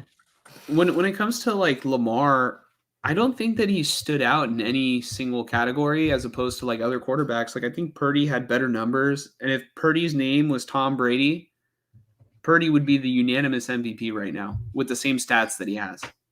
I disagree with that only because of Christian McCaffrey. Yeah, but I feel like the people who vote on it would give Tom Brady the benefit of the doubt that he has a big role in, like, there's 4 players on the 49ers that have all gotten over 1,000 yards. Ayuk, Kittle, Debo, and McCaffrey. Like, Yeah. if it was Tom Brady, I don't think it's a question. He's the MVP. Yeah. You know what? I'm sitting here and I'm thinking about it. The coach of the year should probably be Kevin Stefanski. The MVP should be Kyle Shanahan. Nah. Coach of the year, I feel like you could probably give that one to DeMeco Ryans. In his first year coaching, I mean, he should get credit for the way that CJ Stroud has been playing. CJ Stroud even missed a couple games, and they won their division. You know what? I think I saw that there's an official assistant coach of the year award. I didn't know that was a thing. I don't know if that's brand new or what. It's going to be between Ben Johnson and, to me, what you're saying about DeMeco Ryans, I might be giving it to Bobby Slowick, the offensive coordinator for the Texans. I also want to say, if it's not DeMeco Ryans, it has to be John Harbaugh for Coach of the Year. Regular season? I still think Stefanski. I like of anybody, because the Browns, their defense was great and it very much carried them, but it's like week 2 they lose Nick Chubb in the first half of that game, and he was supposed to be the guy for the guy pushing that offense forward. And then they lose their quarterback, who they're paying the second or third most salary in the league to. And it's like they still just never let up, and they got the 5th seed, Mm-hmm. I was like, I feel like Stefanski, man. But it'll be interesting. Yeah. So keep this comment in mind as I, get the next couple comments in. So Fonzie said it doesn't happen without Brock, though, in terms of CMC over Purdy, for MVP. But Brandon said you could argue the same for CMC. And so Fonzie is like, he agrees. CMC all the way. And Brandon said when Kyle went and traded for him, he made the Niners that much better, best running back in football for a reason. Also, at the same time that McCaffrey started to take over the backfield in San Francisco, Purdy took over as the quarterback as well. So, it took a couple weeks, and man, I feel like there was a game against the Saints where they didn't score a lot, and McCaffrey also played. But as soon as Purdy came in there, they were scoring 30 points per game. Purdy was playing on another level last season, and really for most of this season. He's just been playing on another level, and it's been super impressive. As of late, the thing that Purdy has been able to do is show people that he can bring the 49ers back when he's needed. And that's something that I feel like a 49er quarterback hasn't been able to do since Colin Kaepernick.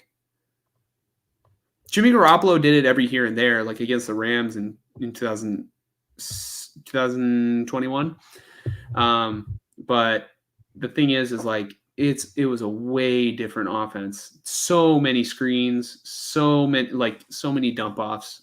It's not even close. Purdy's playing well. And there was let me tell you, I was so upset during this game. I was literally thinking all right, I was going to come on the podcast. All right, it's done for Purdy.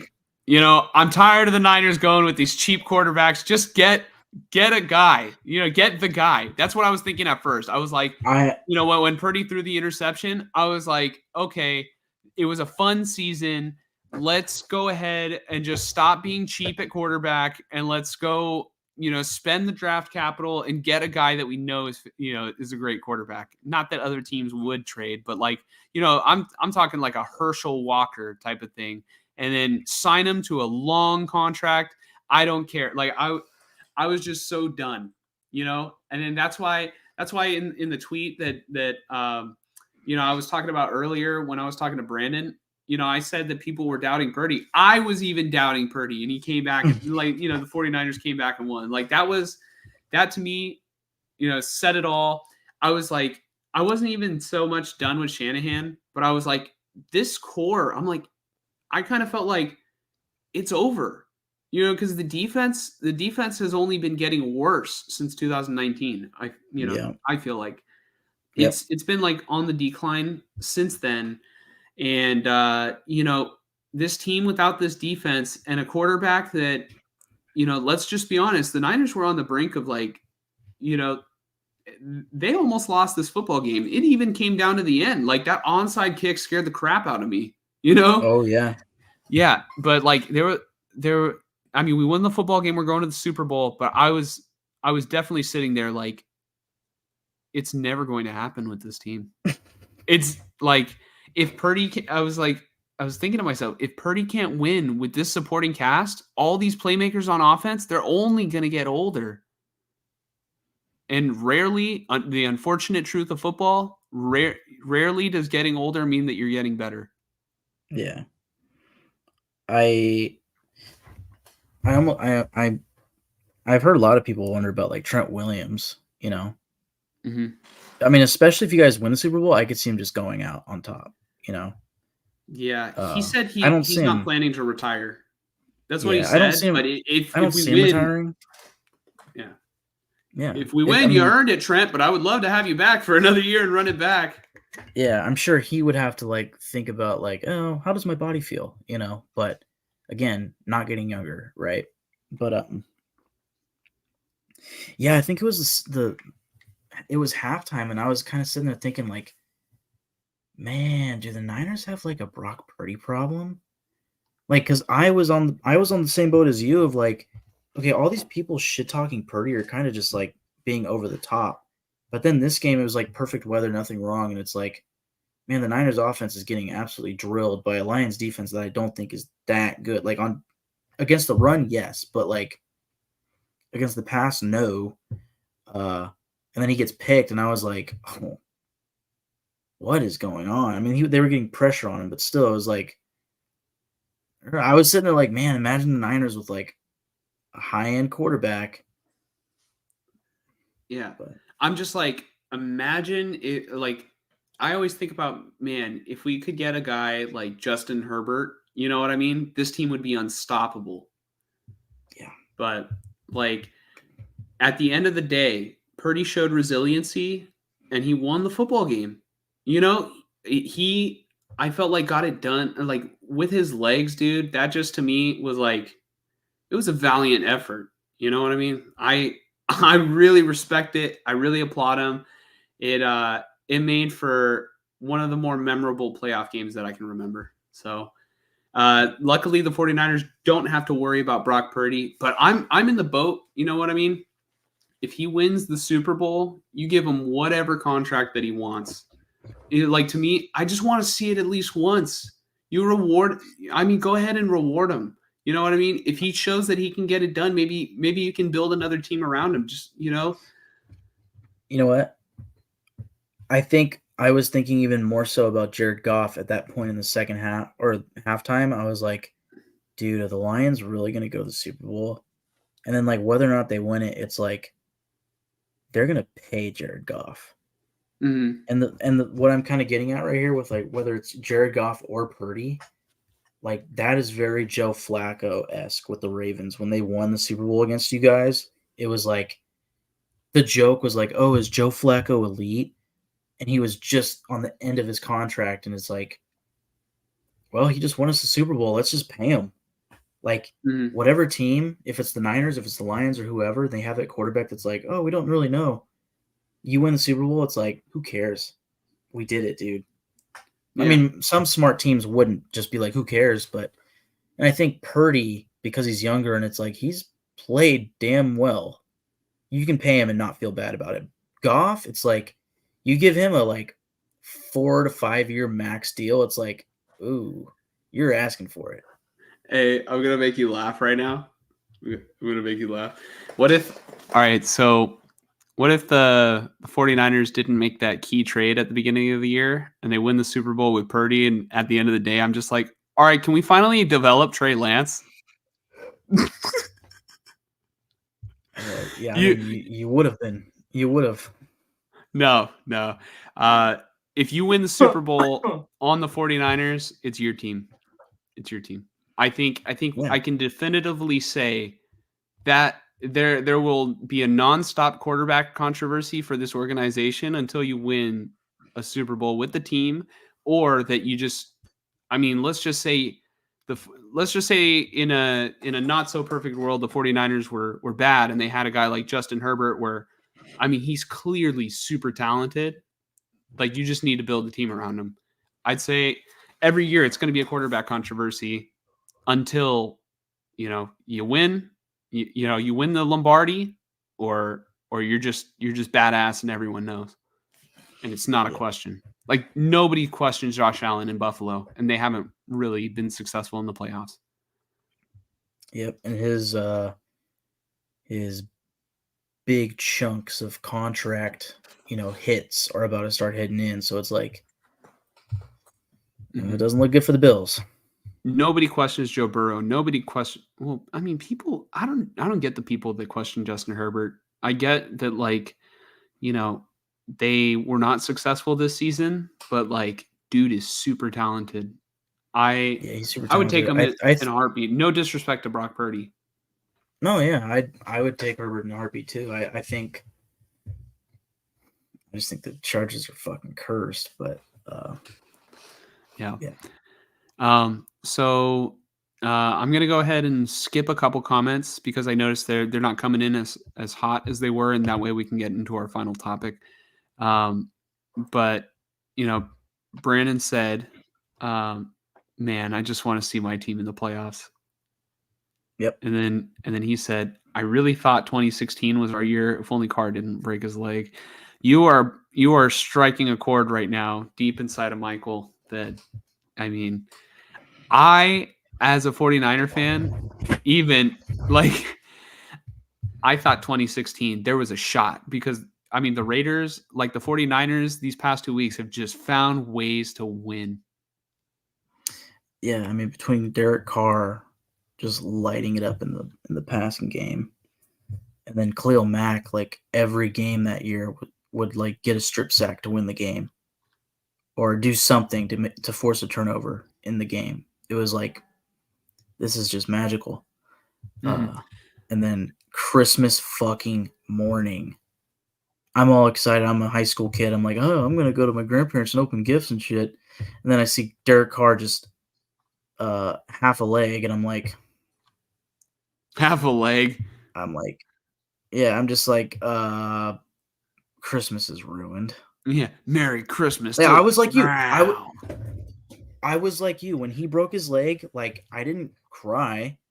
I was just pissed, and I didn't want to talk to anybody, and I wanted to just go in my room and be silent. But the problem was it was Christmas morning, and it's like, all right, let's go to Brentwood. Let's go on a 40-minute drive out here, and then let's go up to Sacramento and see a bunch of different family. And I'm like, I have to hear from my uncles. Oh, how about them Raiders? How about Derek Carr on Christmas Day? Oh Yeah, God. Yeah. yeah, that was fun. Mhm. Yeah, Uh, so the fumble was definitely the game changer, referring to Jahmyr Gibbs' fumble in the third quarter. That was crazy. That was a huge momentum changer. And that it was just was back what to you back. call a rookie mistake. Yeah, Yeah. and a And yeah, veteran move by Deshaun Gibson. that was definitely the turning Getting his point in the arm on the game. ball. Yeah.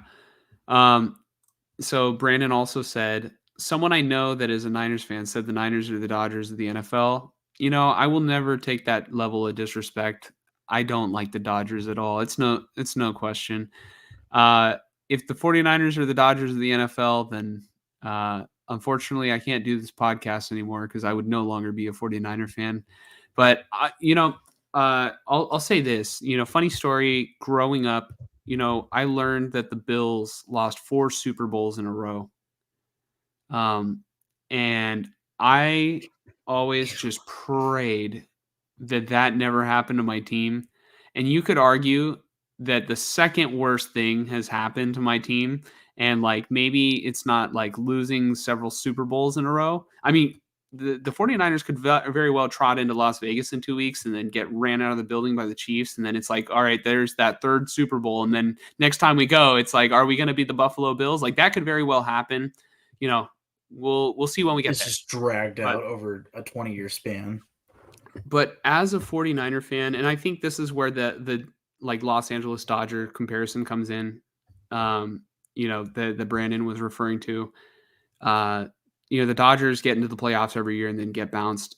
The 49ers, since I've been watching, like, you know, obviously there were the years, you know, Harbaugh's final year, Jim Tom Sula, Chip Kelly, and then Shanahan building the team the first 2 years, you know, with his vision.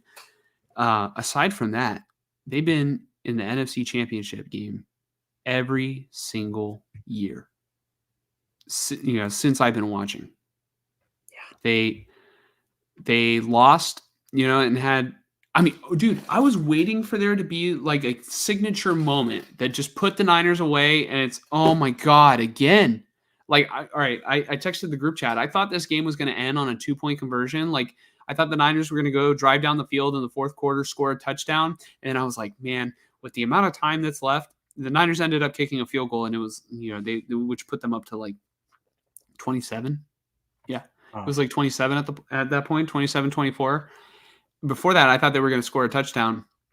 I was like, the Lions are going to take a long drive down the field, and they're going to go for 2. And I am fully confident that if they did, they would have gone for 2. Don't you think so? Like, with the way Dan Campbell was calling the game, and it's just like at every point, you know, we're going to gamble. I think he would have done it. I think it depends on the scenario. I mean, would that have the 2-point conversion, if they get it, would have put them up what? 1. 4? Oh, 1. No. Like late in the fourth quarter, if the Lions had scored, like, you know, what would be the game-tying touchdown. Yeah. This is hypothetical, but this is how I thought it was going to end. And I was like, it's going to be a freaking 2-point conversion. They're going to give it to Amon-Ra, and that's going to be the moment. Right. I laughed just now because it's like, yeah, I can see it. I can see the Lions totally doing that.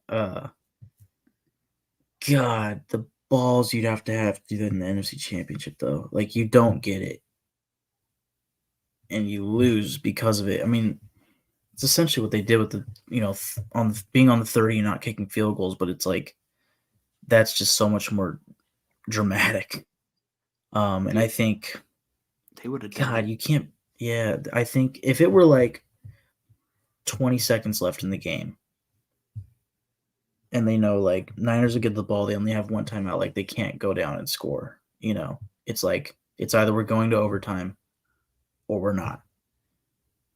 I could see, you know, okay, you know why I could see it is because regardless, coming out of halftime, the Niners getting that game tied means that they have the momentum in the game, you know.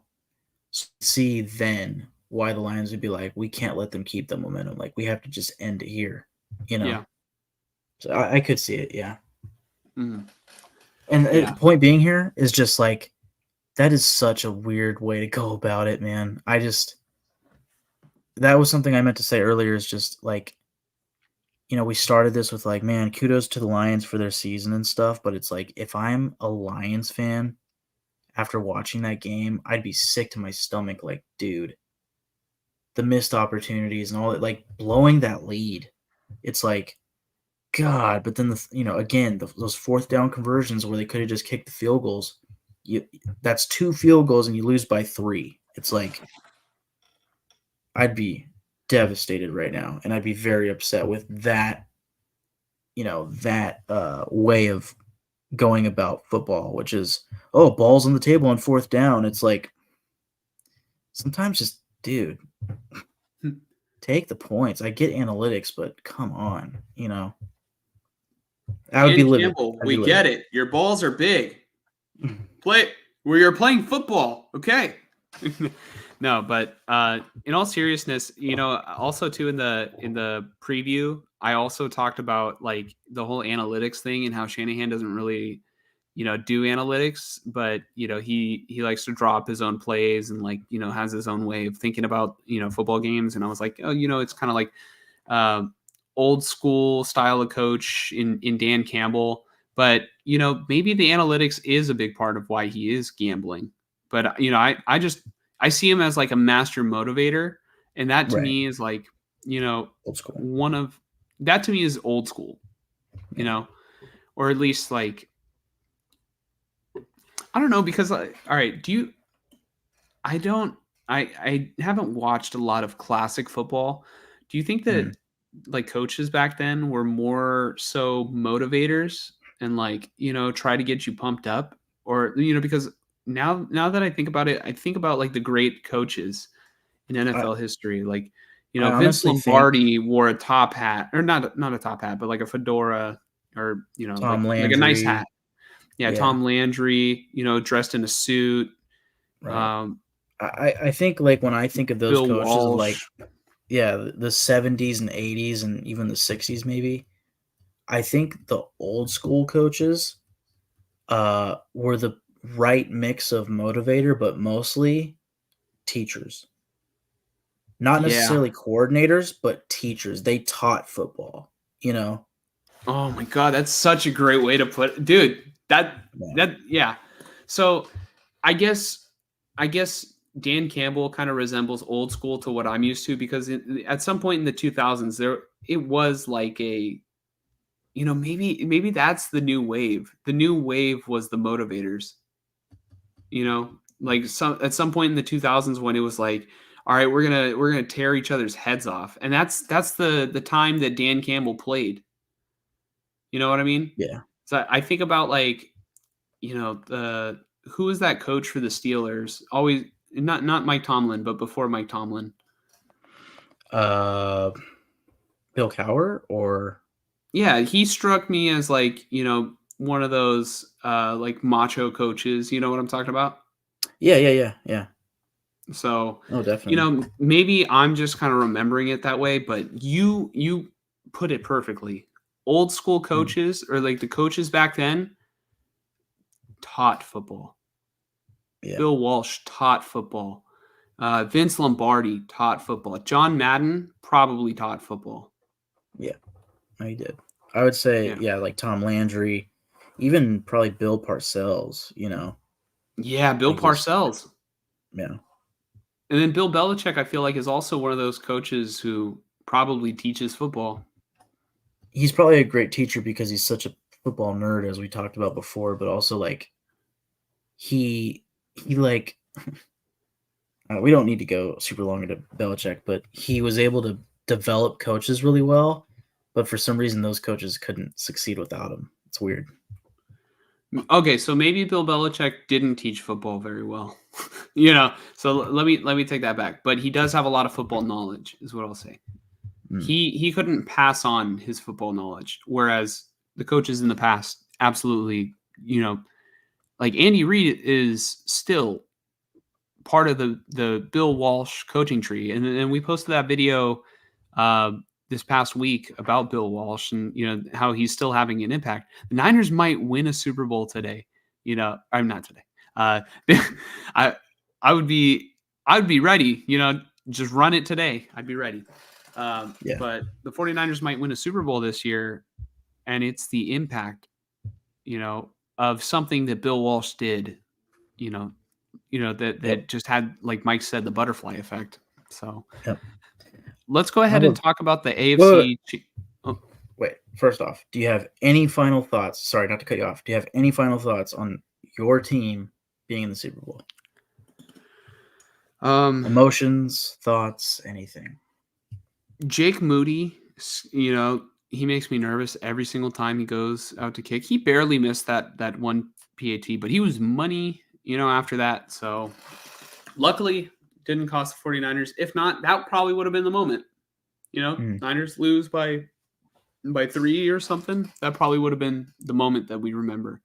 But normally it's like late in games, but like Brock Purdy's injury wasn't late in the game. I've dealt with so much heartbreak, dude. It's not even funny. but Yeah. football wise. But I sent you a couple clips of Chase Young where the effort was not there. There was a play. I feel like I should put it up. Yeah. There was a play, and Chase Young did play better as the game went along. So He had a couple big stops. He did have a couple big stops, but on this play specifically, this is like, they teach you this stuff in high school. And I even tweeted, get Chase Young off the field. But, he improved. 49ers won the game. But all right, so this is from the person who posted it was at Chase_senior, Chase Senior. And he says the effort from Chase Young here is truly embarrassing. I'm going to play this without sound.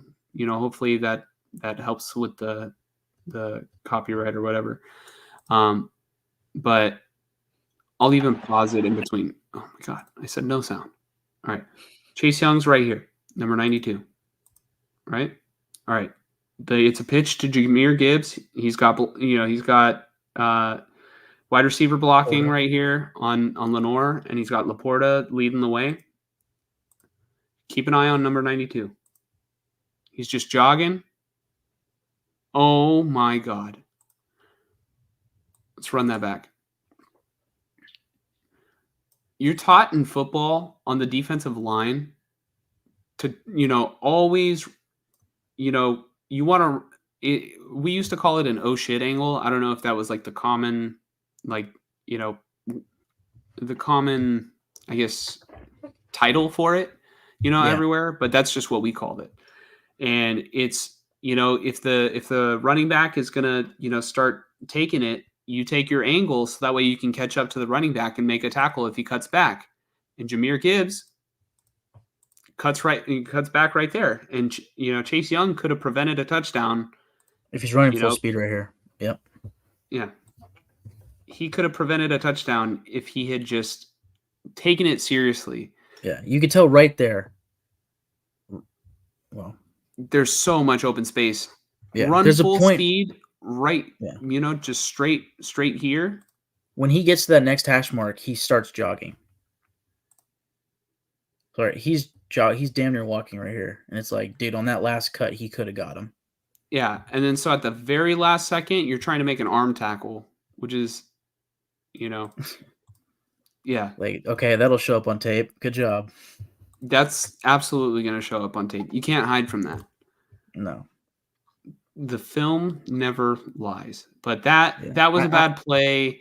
And then there was another play where Chase Young didn't set the edge, and Gibbs, I think it was the 3rd and 12. Remember the draw?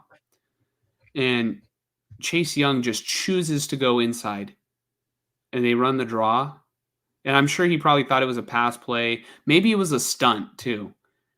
But the ball just goes right by him, and blockers. There are just blockers. And it's like, this dude didn't set the edge, and it was a problem. The Niners really didn't have a lot of answers for the Lions offense, but they found a way to make the stops when they needed to and get it done. Yeah. It's really incredible. And what's funny is on our predictions, I was struggling to find a reason to pick the 49ers to win this game. And the reason I found was, I'm like, because I'm a 49er fan and I just have faith. And that's all I needed. That's all I needed. They just found a way. Yeah. They pulled it off. I have 3 things to say, and then we can move on to the Ravens, if that's it for you. Yeah. Maybe I'll think of something as you're talking. Okay, for sure. First off, as far as the prediction for this Niners and Lions game, like going into halftime, I was like, wow, I look pretty good on my prediction there. And I didn't even feel that confident on it. I was like, I can see this happening. And I said it before the game started to my grandparents I was watching the game with. I was like, just look out. If the Lions get off to a quick lead, look out for them to keep running the ball. And they did. And the Niners' run defense looked not very good. And I think I said that last week. I was like, watch the Lions get off to a quick start, and all of a sudden we're sitting there like, oh, the Niners' run defense is not that good. That's how it felt. That's how it felt. And the Lions were killing you guys, and you guys had no answer on like both sides. And I was like, I said I could see it happening. I didn't say I thought for sure it was going to happen, you know? So that I was sitting there like, wow, okay, well, that's interesting. But then the Niners end up winning, and I'm like, all right, well, whoever came out of the NFC, it was like, please win, please. Second point. Oh, the whole Deshaun Gibson getting that forced fumble, this Super Bowl, and again next week we're gonna have a pod just to preview the Super Bowl, but the Niners are gonna need to get turnovers because in my opinion it's like, okay, the Chiefs offense isn't that good to the point where you're gonna force them to punt here and there, but it's still Patrick Mahomes and he's not gonna just give you the ball, like. And I think that was a big part of this game where it's like you take away that turnover, you might not win this game. Very well might not win this game, right? It's like in this Super Bowl, you have to force at least one turnover, probably two. So I think that's going to be huge.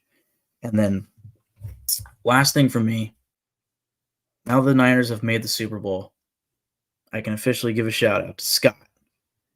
Back at home, hopefully he's watching. He will be going to the Super Bowl, and I hope he has a good time. So shout out to Scott. Shout out to Scott.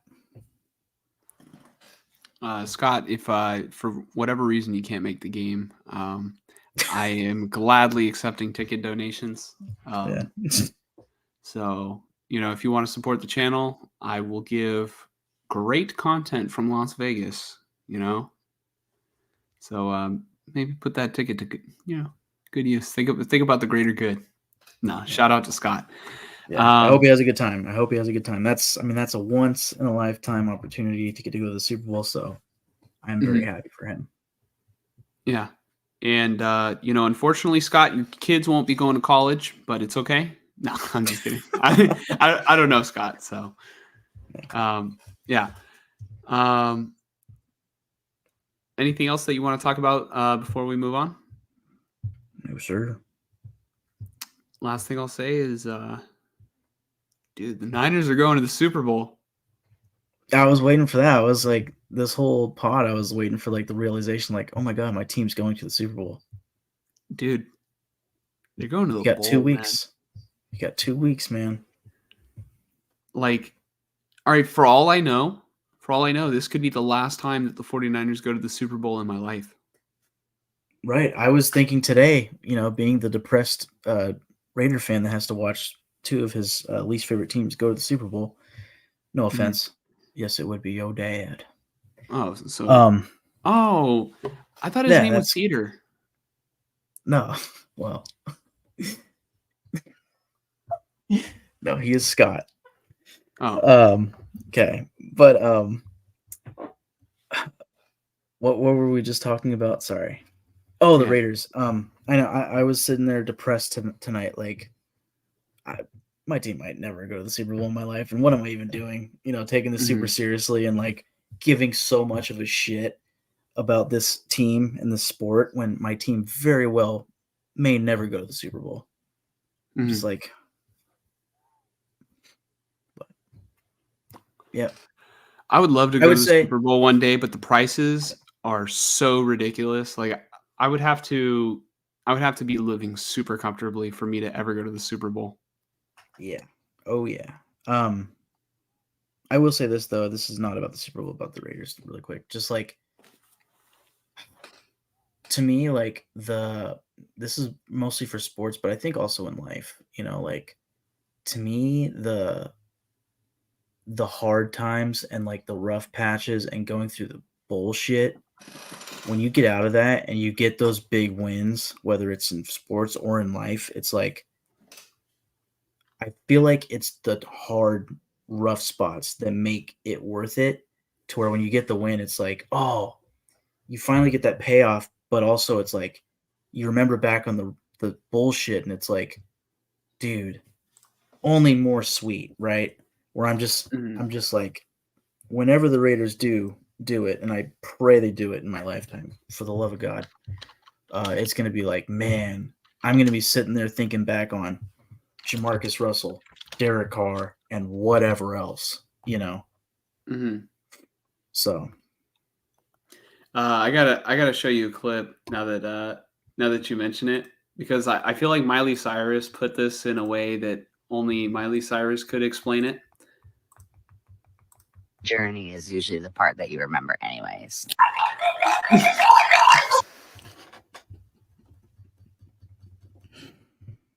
Oh my God.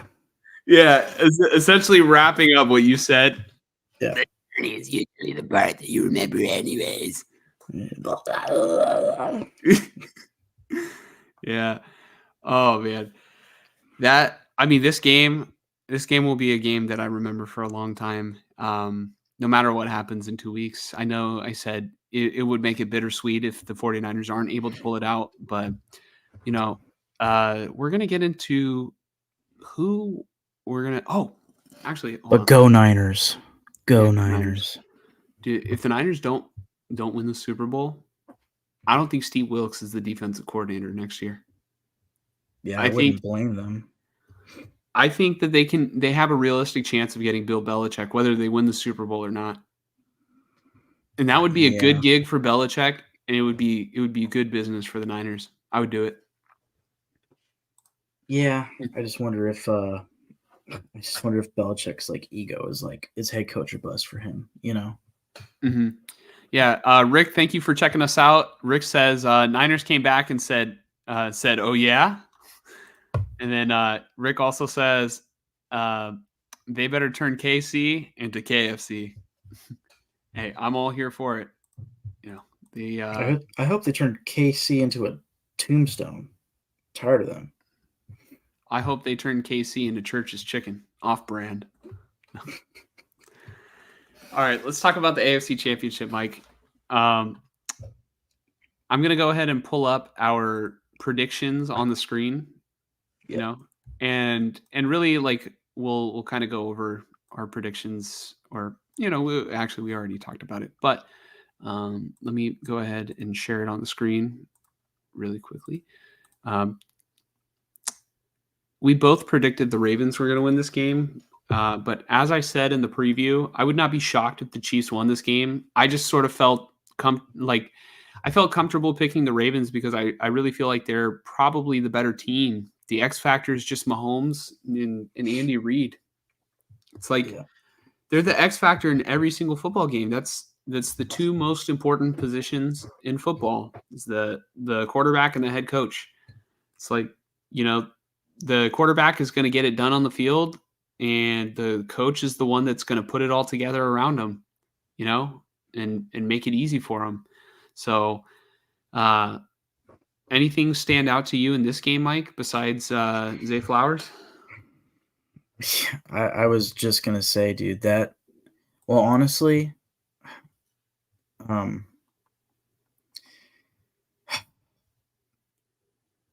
okay, how did this game go? First off, the Chiefs' offense was kind of getting it going in the first half. It was a great game in the first half, dude. Like it was a great game. They were throwing punches. They were throwing haymakers at each other. Kansas City scores the first touchdown of the game, and then Lamar Jackson comes back and then throws a deep shot to Zay Flowers, ties it up. Yeah, that play was so good, and that was a great play by Zay Flowers. Mm-hmm. And then obviously later in the game, you get the Zay Flowers, big pass and catch after a long spout of the Ravens not being able to do shit on offense. Mm-hmm. And it felt like it was a testament to the Chiefs' defense, but in the same breath, it was also like, Todd Monken, what are you doing? And again, between the Ravens and, to me, in the second half of the Niners game, the Lions, it's like your bread and butter is running the ball. And they just, both teams went away from it. I think I saw that the Ravens only ran the ball like 6 times in the second half. Mm-hmm. It might have been less. Like, what are we doing? I think it was 50-50 between the Chiefs defense dominating and being really that good, but also 50% of the Ravens offense just kicking themselves in their own ass. Mhm. It was ridiculous. And the tipping point for me was when Zay Flowers finally gets another big play, and then he, like kind of stands over and flexes on L'Jarius Sneed, gets the 15-yard penalty, and it's like, you doofus, what are you doing? This game is tight. Don't do that stupid shit. Like, save it for after the game. Well, they go down and they get to the 1-yard line, and he dives for the pylon, and you think, all right, they made it. They're good. And guess who? L'Jarius Sneed comes in and punches that thing out. Touchback. Chiefs ball. That's Mhm. the game. That's the game. It's like you flexed on them, and a little too early you treated them the way that they deserve to be treated, because that's how they do it. That's the Chiefs, right? But the Chiefs are also that great team that they'll get you every time. And L'Jarius Sneed, who is about to get paid this offseason, came in absolutely clutch. I mean, that should have been 17-14 with that might have been the beginning of the fourth quarter. Like a Yeah, whole bunch of it was game left. it was in the fourth. I want to say it was early in the fourth. That game should have been close to the wire at the end of it. And that turnover on Zay Flowers I'm sorry if I said Zay Jones like 5 times. I know I keep doing that, but Zay Flowers, the game's not on Flowers because he also had great, brilliant plays in this game, but it's like, dude, I understand wanting to dive for it and all that, but you got to protect the football. Mm-hmm. Yeah. So before the game, didn't Ray Lewis give hype up Zay Flowers? Yeah. That's got to be kind of like a meme now. Like I was literally thinking, all right, because maybe you tweeted something about like Zay Flowers going to get 2 touchdowns and like 200 yards or something, like he's about to go off, or maybe you retweeted something. But I did see something on Twitter, saying that, and it looked like it was going to happen. And Zay Flowers was having a great game until he. It wasn't even just that he flexed and stood over the dude. He spun the football like right in his face. And it's like, Zay Flowers, what are you doing? Like, come on. Like, I don't know. Think about the team before you think about yourself. That's just kind of like how I think. It looks so bad if you don't win the game and you're doing stuff like that. Like, it's just not a good look. It's not how you want to be representing your team, and you're costing everyone who worked so hard all year for something so dumb. Like, you're not setting a tone. You're swinging the momentum back in the Chiefs' favor because those 15 yards are coming back the other way. And then he dives for the pylon, and it's just a tough break. We've seen countless times this year, so many touchbacks on players who fumbled diving for the end zone. And, man, I couldn't help but think like that Ray Lewis thing. I was thinking about that. I had that in the back of my mind all game, and I was like, oh shit, maybe Ray Lewis did talk talk something into him. But then I also thought, and this was before Zay Flowers did anything wrong, I'm like, if he does anything bad this game or has a bad game, somebody can just like what I do with the thumbnails, somebody could just put like a meme like, you're blowing the game, like yelling at Zay Flowers, I don't know. I just thought that's funny. Having like comic book dialogue, it could easily be a meme with the way that the game ended. You're saying like a picture of Ray Lewis talking to him? Well, because he's like hyping him up, and like, so I'm sure that like the way, from what I remember, the way it looked like was like, I mean, Ray Lewis is a very vocal leader, and like, he's going to, he's going to raise his voice. Ray Lewis is not a quiet person. Yeah. And so he's like motivating him. But if you just change the context, it's like, It's like, you motherfucker, you cost the Ravens. Yeah. Like You if know it what I were a mean? Like, post-game thing. yeah, like if it were a Yeah. post-game thing. Yeah. So Rick says he blames Swifty. Yeah. Yeah. You know, Fonzie was kind of saying that earlier where he thought that maybe the NFL is like wanting a partnership with Taylor Swift or some sort of endorsement, you know, because Taylor Swift's made of money and gathers all that attention. So yeah, you know, Lamar Jackson. Sorry, I saw a tweet. Sorry, I saw a tweet. I don't think I took a picture. Oh, yes, I did, dude. Okay. All right, let me send it to you on Twitter really quick here, just because this is the epitome of like Swift culture. I don't know what it's called. So mental here, illness. it's just pretty much. So I just sent it to you on Twitter. Okay. This is a Taylor Swift fan explaining to fellow Taylor Swift fans what is going on because the Chiefs won the Ravens game. Okay. For anyone confused / seeking clarification, the Chiefs just won the AFC, so we are going to the Super Bowl. The Lions versus 49ers are playing right now for the NFC, and whoever wins that game will play the Chiefs in the Super Bowl in 2 weeks. And that's what you missed on Glee. I think that's an insider or something. I don't know. It's probably from the show Glee. But, maybe they recap the thing. Like, I don't know. Yeah, but just the point that they're like, oh, for all my girls out there that don't know what the fuck's going on, we Swifties made the Super Bowl. It's like, oh my god. I don't think this is that bad of a tweet. You know what I mean? It's like, you know, some people like watch the games, you know, maybe because they have like a relative or like, you know, a significant other who watches the game and, you know, they want to root for the team. But, you know, like right now, obviously Taylor Swift is going to be like, you know, at the Super Bowl probably. And, you know, Swift fans, they're like, you know, they're stans, right? They're super fans. So they're paying attention to their favorite celebrity. I would probably be happy if it was, you know, like let's just say the Niners didn't go to the Super Bowl and then they're showing Eminem, you know, at the Super Bowl.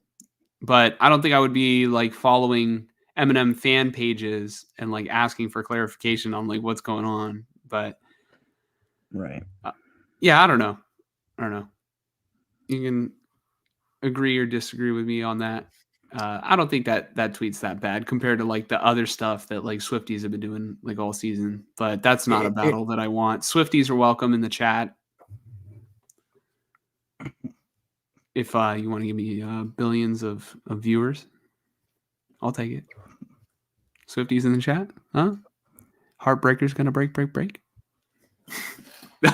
I'm just kidding. I ruined the show.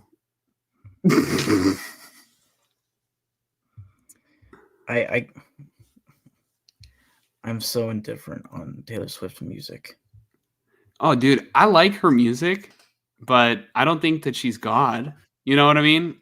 No, my thing is like she's had a few good songs recently, or in the past. I don't know how many years. It's just like I couldn't tell you what it's called. Mm-hmm. Yeah, I couldn't tell you what one of her songs are called. Oh my god, she has really great music. I'd say. I know she does. I couldn't name a song. Oh, I could, but I could probably name like a couple. You know what I mean? But I know the way that they go, but maybe I don't know the name of the song. I could probably name 2 off the top of my head. But so Rick says Flowers fumbling was sad. It was. Yeah. And it ruined the game. Yeah, Rick also said, wouldn't be surprised if she sang a little in the halftime show. I'd vomit. If they really made this like a whole Chiefs spectacle, there's no way they can let Taylor Swift like sing the halftime show of like a game that Kansas City is going to play. Or at least with Travis Kelce. Yeah, for one, I think it would be a little cringe. 2, we already have Usher. Like, there's no real connection there. Mm-hmm. if you're gonna have Usher, like, I don't know if they're gonna have any other people show up, but like, okay, you can have Ludacris show up for Yeah, and Flo or not Florida, Lil Jon. That's cool. Maybe he's got one other song with like a bunch of other big names, but like, let's not bring in random singer. Let it be a Usher thing and just get on with the football game and stop, for the love of God, showing Taylor Swift after every Travis Kelce play. You know what though? All right, Like, so let's have like a on normal this, football game, please.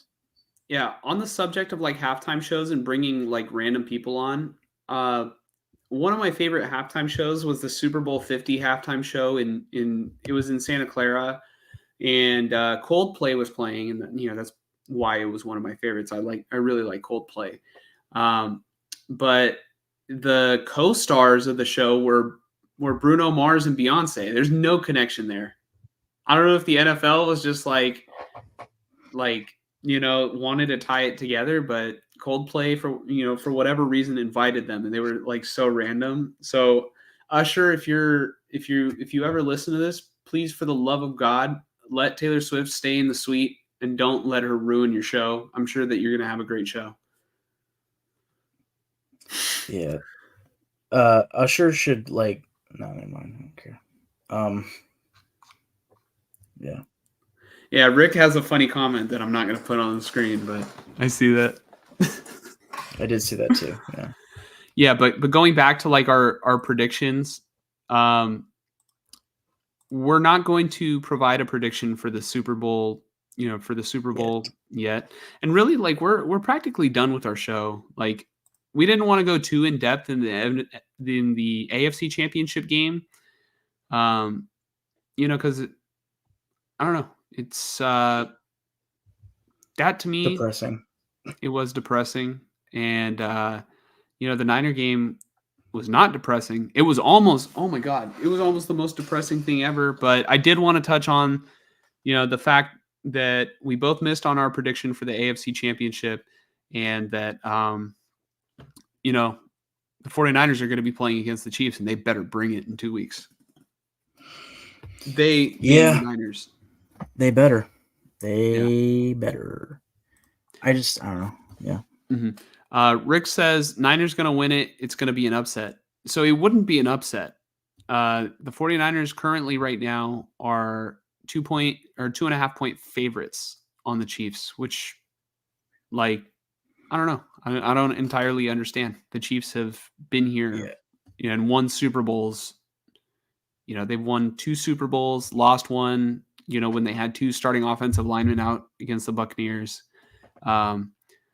Maybe it's because the Chiefs have an inconsistent offense this year. Like they only put up 17 points, but that's the Ravens defense. And the Ravens defense is legit. The Niners defense, a little bit different. Yeah. I think, well, we're not going to preview the game, but I feel like if the Niners just focus on Kelce, for the love of all that is good, just focus on stopping Kelce. Like literally put 2 guys on him, or 1 guy in man and 1 guy deep, and just do not let it happen. Stop it with the zone defense, and don't let him get in these little soft coverage zones where it's just nothing but green grass. Like, cover him and force Mahomes to throw it to his receivers. Put Charvarius Ward on Rashee Rice. Flourish, because they have nobody else in the passing game. Nobody. Yeah, dude. All year I've been waiting for Wilkes to call man coverage. It's always this soft zone coverage where they're playing soft off the ball, and then like teams, Kirk Cousins gashed them.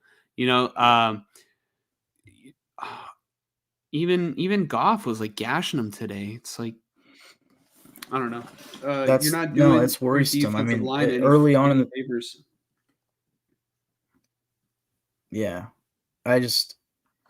early on this season, I realized like, oh, this defense is kind of a pass funnel for the Niners. It's like being a pass funnel defense against Patrick Mahomes does not feel reassuring. So if they allow that shit where it's like soft zone and Travis Kelsey's just like, oh, this is clearly cover 2, this is clearly cover 3 or whatever on like at the jump of his route, and it's like I'm gonna go right here, be wide open, and I know the ball's coming. Like that is going to be so fucking frustrating to watch. It'll be like cheese grating your eyes. Yeah, and my Yeah. ass at the same time. Yeah. We're just about ready to wrap up the show. I feel like I don't have many more thoughts on the AFC Championship game, but Rick does bring up something that I find interesting. He says, going to be the reddest Super Bowl ever. Hope they both wear red. Unfortunately, they won't both be wearing red. I don't know which team that would favor. Fortunately, yeah. I mean, yeah. Fortunately, they won't be there could wearing. be a lot of turnovers. I mean, that might be kind of fun to watch. It'd be like lottery, and then rolling the dice every single time. But the colorblind people are gonna be watching the game like. Quick question: do you think that colorblind people already kind of like watch the game in that way? Like they kind of struggle to find. I guess it depends on the severity, huh? I think it's usually there's one team that has white, so they know like, okay, the white team is this team. Like I think they probably figure that out pretty quick. Or there's a team that's wearing black. What caused colorblind people to have issues was the color rush games on Thursdays, because both teams. Is that why they got rid of it? I don't know if that's why they got rid of it, but that was definitely a thing. Was like colorblind people were like, oh, I have a team that's wearing all yellow and a team that's wearing all red. Like I can't tell them apart that well. Like the way that you can tell these teams apart is like, oh, one of them has dark pants and one of them has light pants. Rick said the gold will separate them. I don't think so, because the Chiefs have yellow, and then I feel like it's just like very similar. Like, you know what I mean? Like, I don't know. Well, what will separate them is the helmet colors being red for the Chiefs, gold for the Niners, and then one of them will be wearing white, one will be wearing red jerseys. Yeah. So I guess final thoughts about this comment, and we're gonna get out of here in a second. The 49ers and the Chiefs played a couple years ago in 2019 in the Super Bowl, and Mike referred to it as the ketchup and mustard bowl, and he was sick. He was sick to his stomach. This year, I think Mike is definitively on the 49ers side instead of just watching it, and it's like, God, can they both lose? Rick, I see you say, good talk. Appreciate you for checking out the channel. Please continue to, check out live streams and comment on videos. We really appreciate it. Leave a like on the video if you can. I think, and this is something that we didn't talk about, and we'll probably mention it again. I think the Niners are going to be wearing white because I think every year they alternate AFC and NFC of who gets to choose what they wear. And so 2019, the 49ers the Chiefs got their pick. Yeah, the Chiefs got their pick and they wore red. The year after, the Buccaneers got their pick and they wore white. The Bucs were white. The Bucs chose to wear white instead of wearing red. So the Chiefs got to wear red 2 years in a row, and then the year after was Eagles Chiefs. No, it was Bengals versus Bengals Rams, and the Bengals chose to wear their home jerseys, and so the Rams wore white, right? I believe so. Yeah. Then after that, it was the NFC's pick. So the Eagles chose to wear their green uniforms, or their normal home uniforms, and then the Chiefs finally got to wear white. I don't know why. I don't know about you. I'd much rather see the Niners wear red. Oh, no question. I would rather see them wear red. But the only thing is, like, I'm just going to keep it consistent with like my belief. I don't care how it looks. Just get it done. Just win. If you want to wear white, fine. It'll be like 2019 all over again. The Niners just feel right wearing red. Yeah. And I think my final thoughts are just get it done, please. And then once you have the game in the bag, sock Travis Kelce in the face. No, George Kittle will pull up his shirt. FKC. I would love it. I would absolutely on national television. Everybody's watching. I would love it. I'm not willing to Humble put that him. out in the universe. No, you know what? Humble him. Be focused. Win it. You know what I mean? Like, just get it done. That's the show, everyone. We appreciate everyone. We appreciate everyone for checking out. Rick, Fonzie, Brandon, Sleeping Lady, who I think is finally sleeping now. Paulina. You know, Paulina. Yeah, no, we appreciate everyone. And yeah, that's it. Mike, any last words? See you in a week. We will preview the game more in depth. I would call it next week. Yeah, we might even be able. Maybe Sunday night. Maybe Monday. Maybe Sunday night. Maybe Sunday and probably Monday. Either way, we'll probably also have maybe some more Raider news. I feel like by then we might have the offensive coordinator. And we did have the general manager hire that we didn't get into today, and I just didn't fucking feel like it. So Peace out, Rick. Peace out, everyone. Like, subscribe, and comment. We appreciate it. Peace.